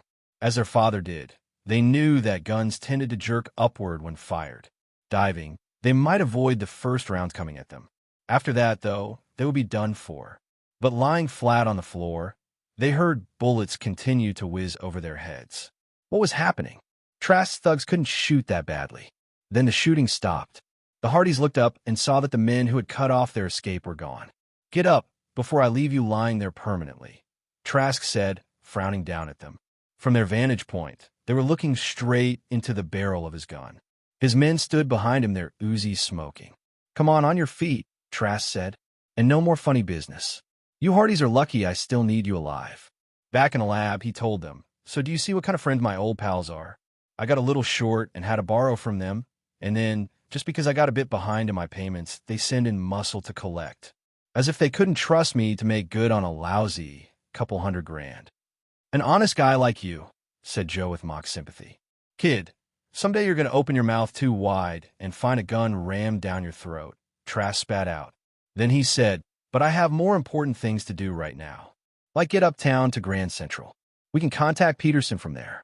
We still have a chance to put the squeeze on the city for the dough. They don't know it's a bluff yet, and they'll pay rather than risk it. Trask turned to his men. Come on, you guys. And keep the Hardys covered. If they even look like they're making a break, don't ask questions. Blow them away. Trask started for the door, the suitcase full of money in one hand, his gun in the other. Then he stopped. None of his men had made a move. Come on, he snapped. I said let's go. You didn't tell us we'd be in a war against the mob. The bodyguard complained, and the other four nodded. That wasn't part of the deal. And we ain't been paid in 3 weeks, said one of the others. That wasn't part of the deal either. So you can count us out, said another one. And we'll take the dough in the suitcase to cover what you owe us, said the third. Hand it over, said the fourth. Instinctively, Trask started to raise his gun. Then, taking a look at the Uzis trained on him, he thought better of it and tossed the suitcase at the feet of his bodyguard. Here, he snarled. Take it, and good luck. You'll need it. The bodyguard grabbed the suitcase. He and the others were out of the room in a flash. They left the door open behind them, and their running footsteps could be heard heading down the corridor. Those morons don't have enough brains to figure out that the organization has this place surrounded, Trask said. Just like they cut off my phones, so I couldn't call for help from uptown. Those jerks don't have a chance of getting out of here. And you do? Asked Frank.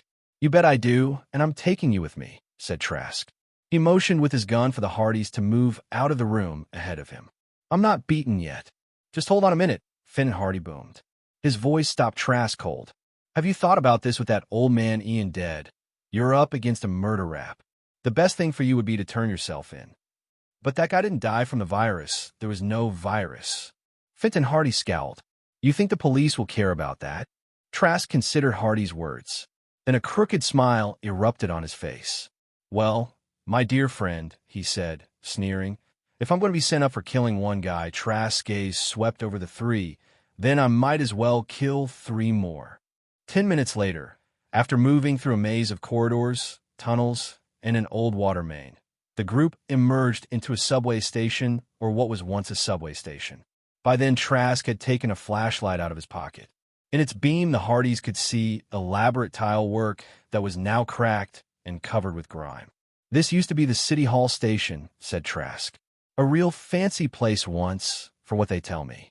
What you call a showcase. But the station's been deserted for years. What do we do now? Catch the Phantom Express? Asked Frank, looking around. He felt strange standing there, as if he were in a haunted house. Shut up and listen, said Trask. Fenton, get closer to me. I'm going to be carrying my gun in my jacket pocket, and it's going to be pointed right at you. So if your kids get any ideas of making a break for it, you're going to pay. Just then a roaring filled the station as a train went by. We're going down on the tracks, Trask said when he could be heard again. We can make it to the next stop before another train comes. 5 minutes later, people waiting on the next subway platform saw 4 figures, 2 mature men, and 2 teens emerging from the darkness of the tunnel and climbing up onto the platform. Some people will do anything to beat the fare, one woman said to her companion. But as far as the Hardys could make out, everyone else looked the other way. 10 minutes after that, the next train finally arrived. The commuters jammed into the already packed cars. Trask stayed close to Finn and Hardy, who felt Trask's pistol poking into his back. Afraid for their father, Frank and Joe made no move to escape. After several stops, the train made it to Grand Central. Fenton Hardy felt Trask's gun give him a painful jab, and he and his sons moved in front of the hoodlum and off the train.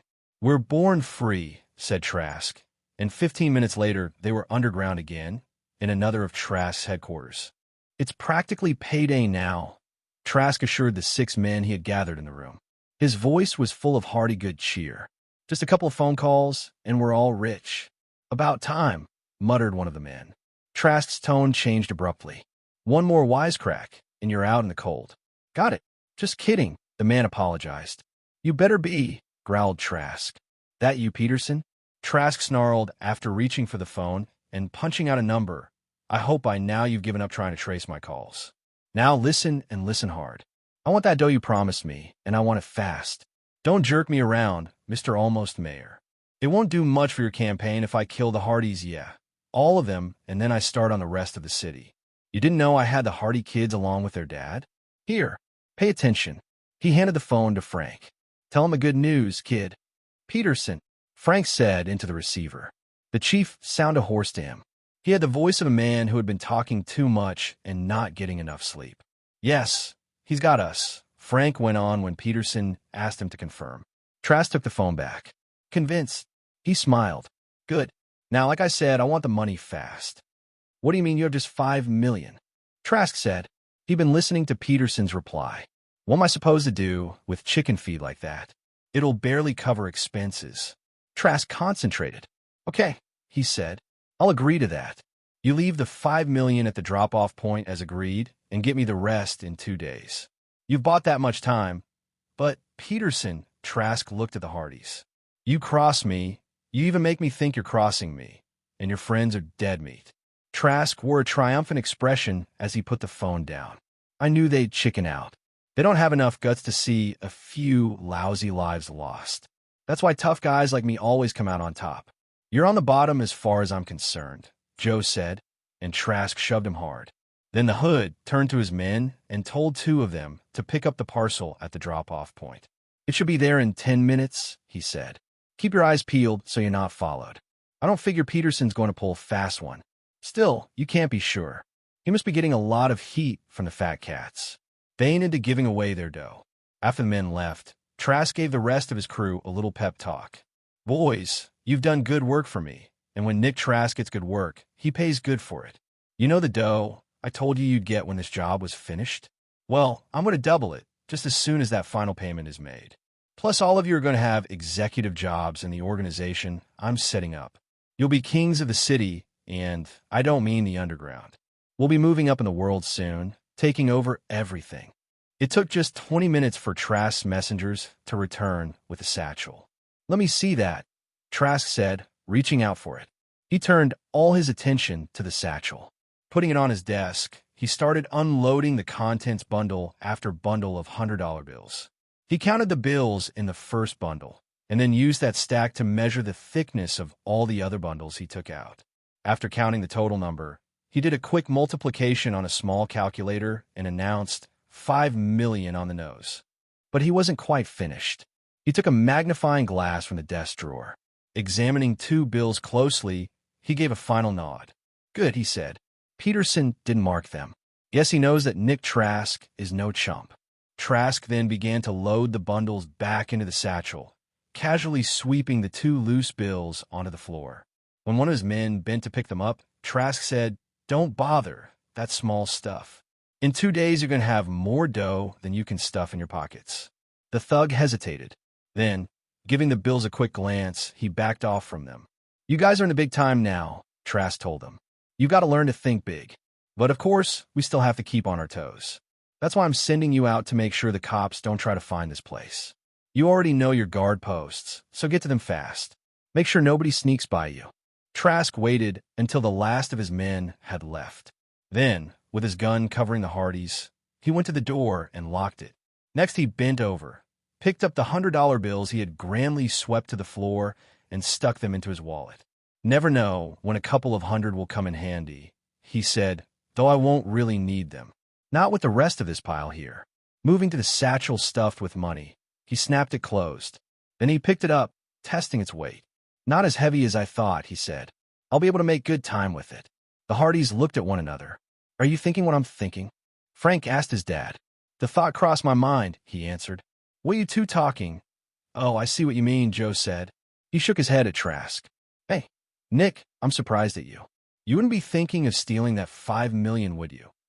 Trask's grin grew even wider. You Hardys are smart, aren't you? Sure, I'm getting out while the getting is good and the coast is clear. $5 million will do me just fine. If there's one thing I've learned in this case, said Joe, smiling ruefully, it's never to believe that stuff you hear about honor among thieves. Crooks are crooks, and that's it. Hey, I'm glad you wised up, said Trask. It's a real shame you won't be able to use what you've learned. The problem is, all you Hardys know too much, and you just can't stay alive. He leveled his gun at Joe, Frank, and Finn and Hardy, making a sweeping motion in front of their faces. Okay, let's not waste time, he said. Which one of you wants to get it first? Editor's note: in case this audiobook has been posted somewhere else, please visit AJ Aaron's Audiobook YouTube channel for more audiobooks and content. Chapter 16. The Hardys looked at one another, each hoping the others would see a way out. But all they saw were helpless expressions. Hey, don't look so down in the dumps. I'm being a nice guy, Trask mocked. I'm letting you choose what order you want to die in. So don't waste my time, or I'll let my gun do the deciding. Before Frank or Joe could make a move, their dad stepped forward. He was shielding them now and looking up at Trask. Hey, that's nice, Finton, real nice, said Trask. You've lived a lot longer than your kids, so now you're going to give them some extra time. I'm sure they'll appreciate it for the rest of their lives, all 1 minute more. Then Trask paused, as if having second thoughts. But maybe I shouldn't waste you first. I mean, it might be fun making you watch your own 2 kids get it. But Trask didn't have the pleasure of watching Finn and Hardy plead or squirm. He stood in front of Trask without wavering, his gaze level and hard. Finally, Trask shrugged, tiring of his game. Okay, Finton, I'll be Mr. Nice Guy. You get it first, and you can just think of what your kids will feel like when they watch you go. Trask extended his arm. He aimed directly at the center of Finn and Hardy's forehead. At a distance of less than 4 feet, there wasn't a chance in the world of his missing the target. Hardy, lips drawn tight, stared into the gun barrel without flinching. Frank and Joe felt sick to their stomachs. They couldn't hear to watch what was going to happen, yet they couldn't tear their eyes away from their last look at their dad. Trask's eyes shone happily. I won't say it's been nice knowing you, Fenton, but it's sure going to be nice killing Dash. To Frank and Joe, braced for horror, the sound of the phone ringing was louder than a pistol shot. Trask was startled as well. His gun hand held steady, but his face swiveled around to look at the ringing phone. That was all Finn and Hardy needed. He lunged for Trask's gun, grabbing the barrel with both hands and using every ounce of his strength to wrench it from his iron grip. But that still left Trask's other hand free enough to smash into Finn and Hardy's jaw. Still clutching the gun, he crashed backward against a wall and then collapsed in a heap. Trask snickered loudly and went after Hardy, his hand out to snatch the gun back. But before he could take 2 steps, Joe hit him around the knees in a perfect low tackle. Joe had brought down charging fullbacks with tackles just like it. But all he succeeded in doing then was stopping Trask's forward movement. The guy's built like a brick wall was the only thing Joe had time to think before Trask grabbed him and tore himself loose. Roaring, he pitched Joe against the wall. Joe, half-stunned, desperately tried to clear his head. At the same time, he watched Frank deliver a perfect karate chop to Trask's upper arm. The chop looked as if it could have felled a tree, but all it did was make Trask grunt. Trask's other arm hooked around toward Frank in a vicious counterpunch that Frank barely dodged. But he couldn't duck Trask's kick. It caught him on an ankle and sent him sprawling. "Hey, Nick, baby, look at me," Joe yelled, just as Trask was raising his foot for another kick that would have laid Frank's head wide open. But the crook did what Joe hoped he would. He hesitated and turned to face Joe.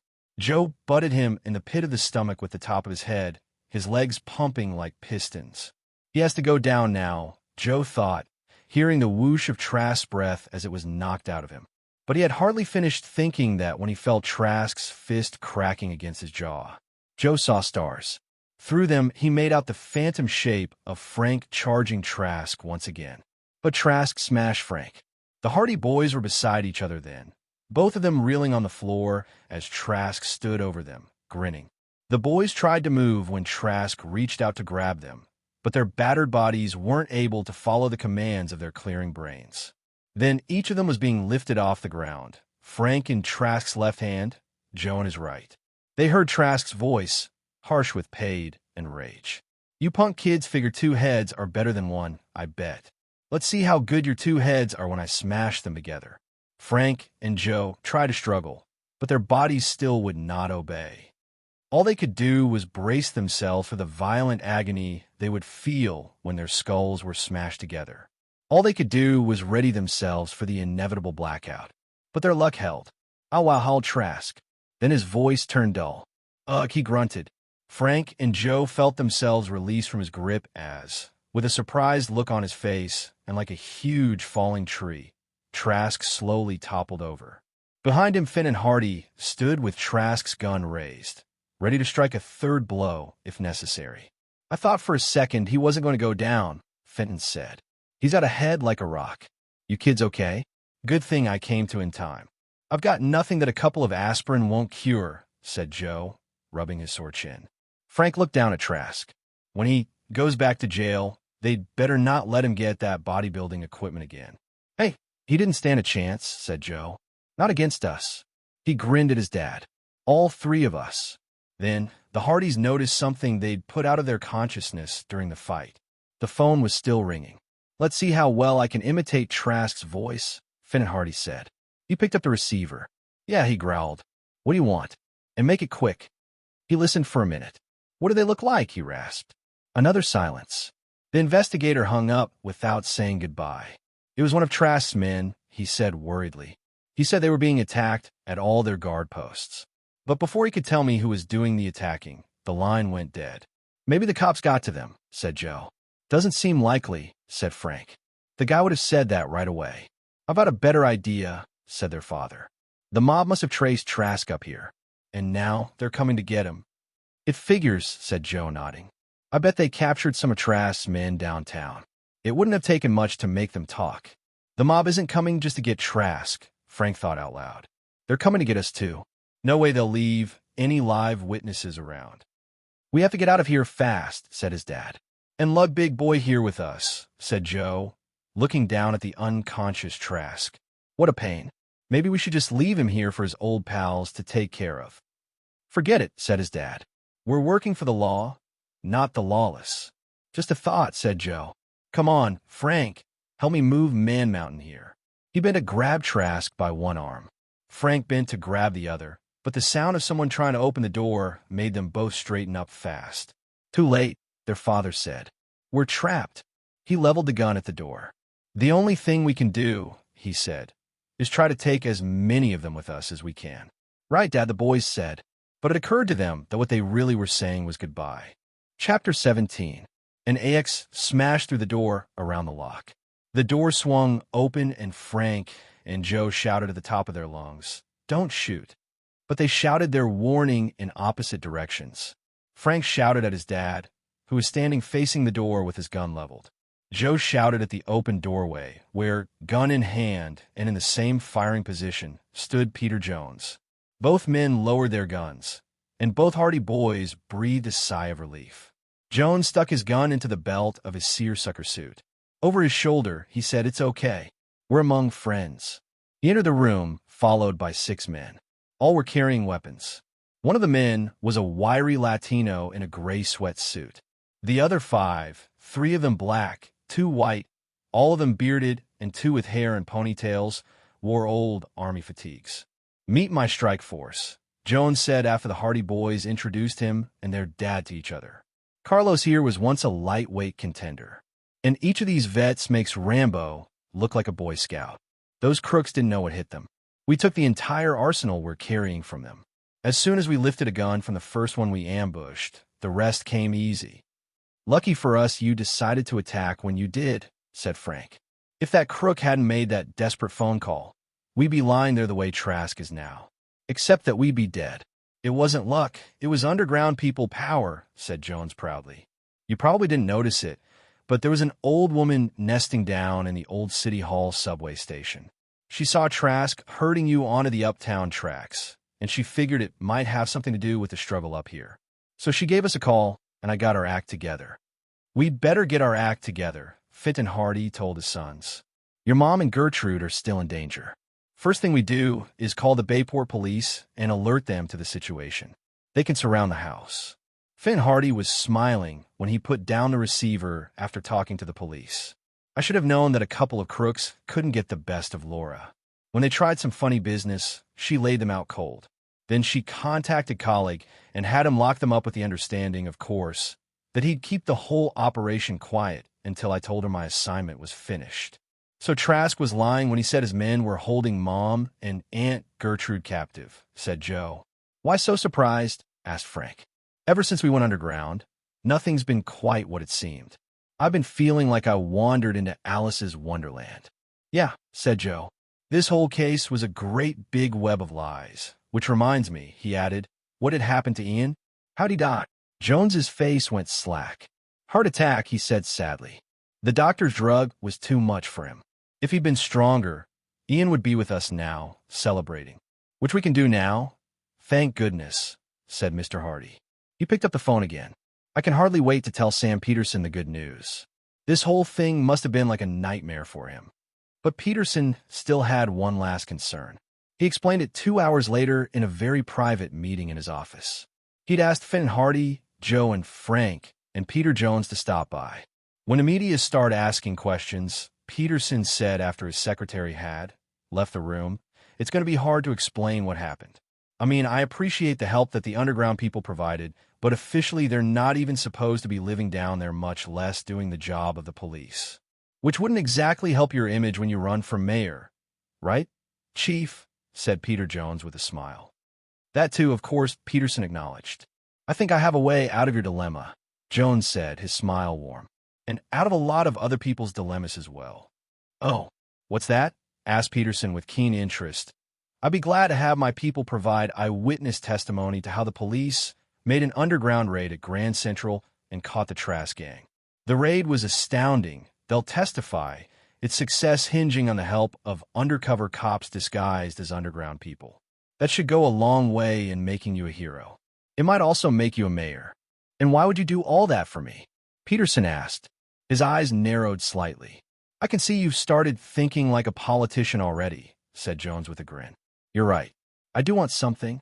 I want a strong commitment from you. If you're elected mayor, I'd like you to be sympathetic to the city's homeless population. Some people prefer to live underground, but most of them are forced to. And I think it's the city's job to help bring these people into the light again.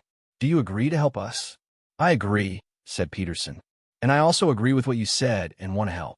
Will you put it in writing? Asked Jones. I may sound like a politician, but you sound even more like a lawyer, the chief said, chuckling. Sure, I'll put it in writing. In fact, I'll do even more than that to assure you I'll keep my word. How would you like a job in my administration if I'm elected? I'll need people like you around me. People who can keep me in touch with everyone in the city I'm supposed to serve. Chief, Jones promised, you have yourself a new aide, and I think you're going to have a whole bunch of very effective new campaign workers. Jones and Peterson shook hands firmly. The Hardys looked on. I guess we can be getting back to Bayport, Fenton Hardy said then. We're leaving New York in pretty good hands. Before you go, you have to promise me something, Peterson said. At least your kids have to. What's that? Asked Frank. In a few years, when you're considering jobs, think about joining the New York City Police Department, said Peterson. You're the best prospects I've seen since the old days when your dad and I put on uniforms. Chips off the old block, Sam, Fenton Hardy agreed, placing a hand on each of his son's shoulders. Chips off the old block. Come on, we're a couple of high school kids, said Joe. We just want to have fun. No more crime fighting for us. And now it was the Hardy boys' turn to exchange great big grins. The end. Thank you for listening to this audiobook. We hope you enjoyed the story. Your feedback is invaluable in helping us improve the quality of our audiobooks. We appreciate your support and look forward to bringing you more stories in the future. If you have any audiobooks you would like us to make, please comment on this video. If you enjoyed this audiobook and want to support more projects like this, please consider becoming a Patreon member. Patrons receive special access to exclusive audiobooks, early access to new releases, and the ability to listen to the MP3 audiobook versions. You can find the link to our Patreon page in the description below. Until next time, happy listening.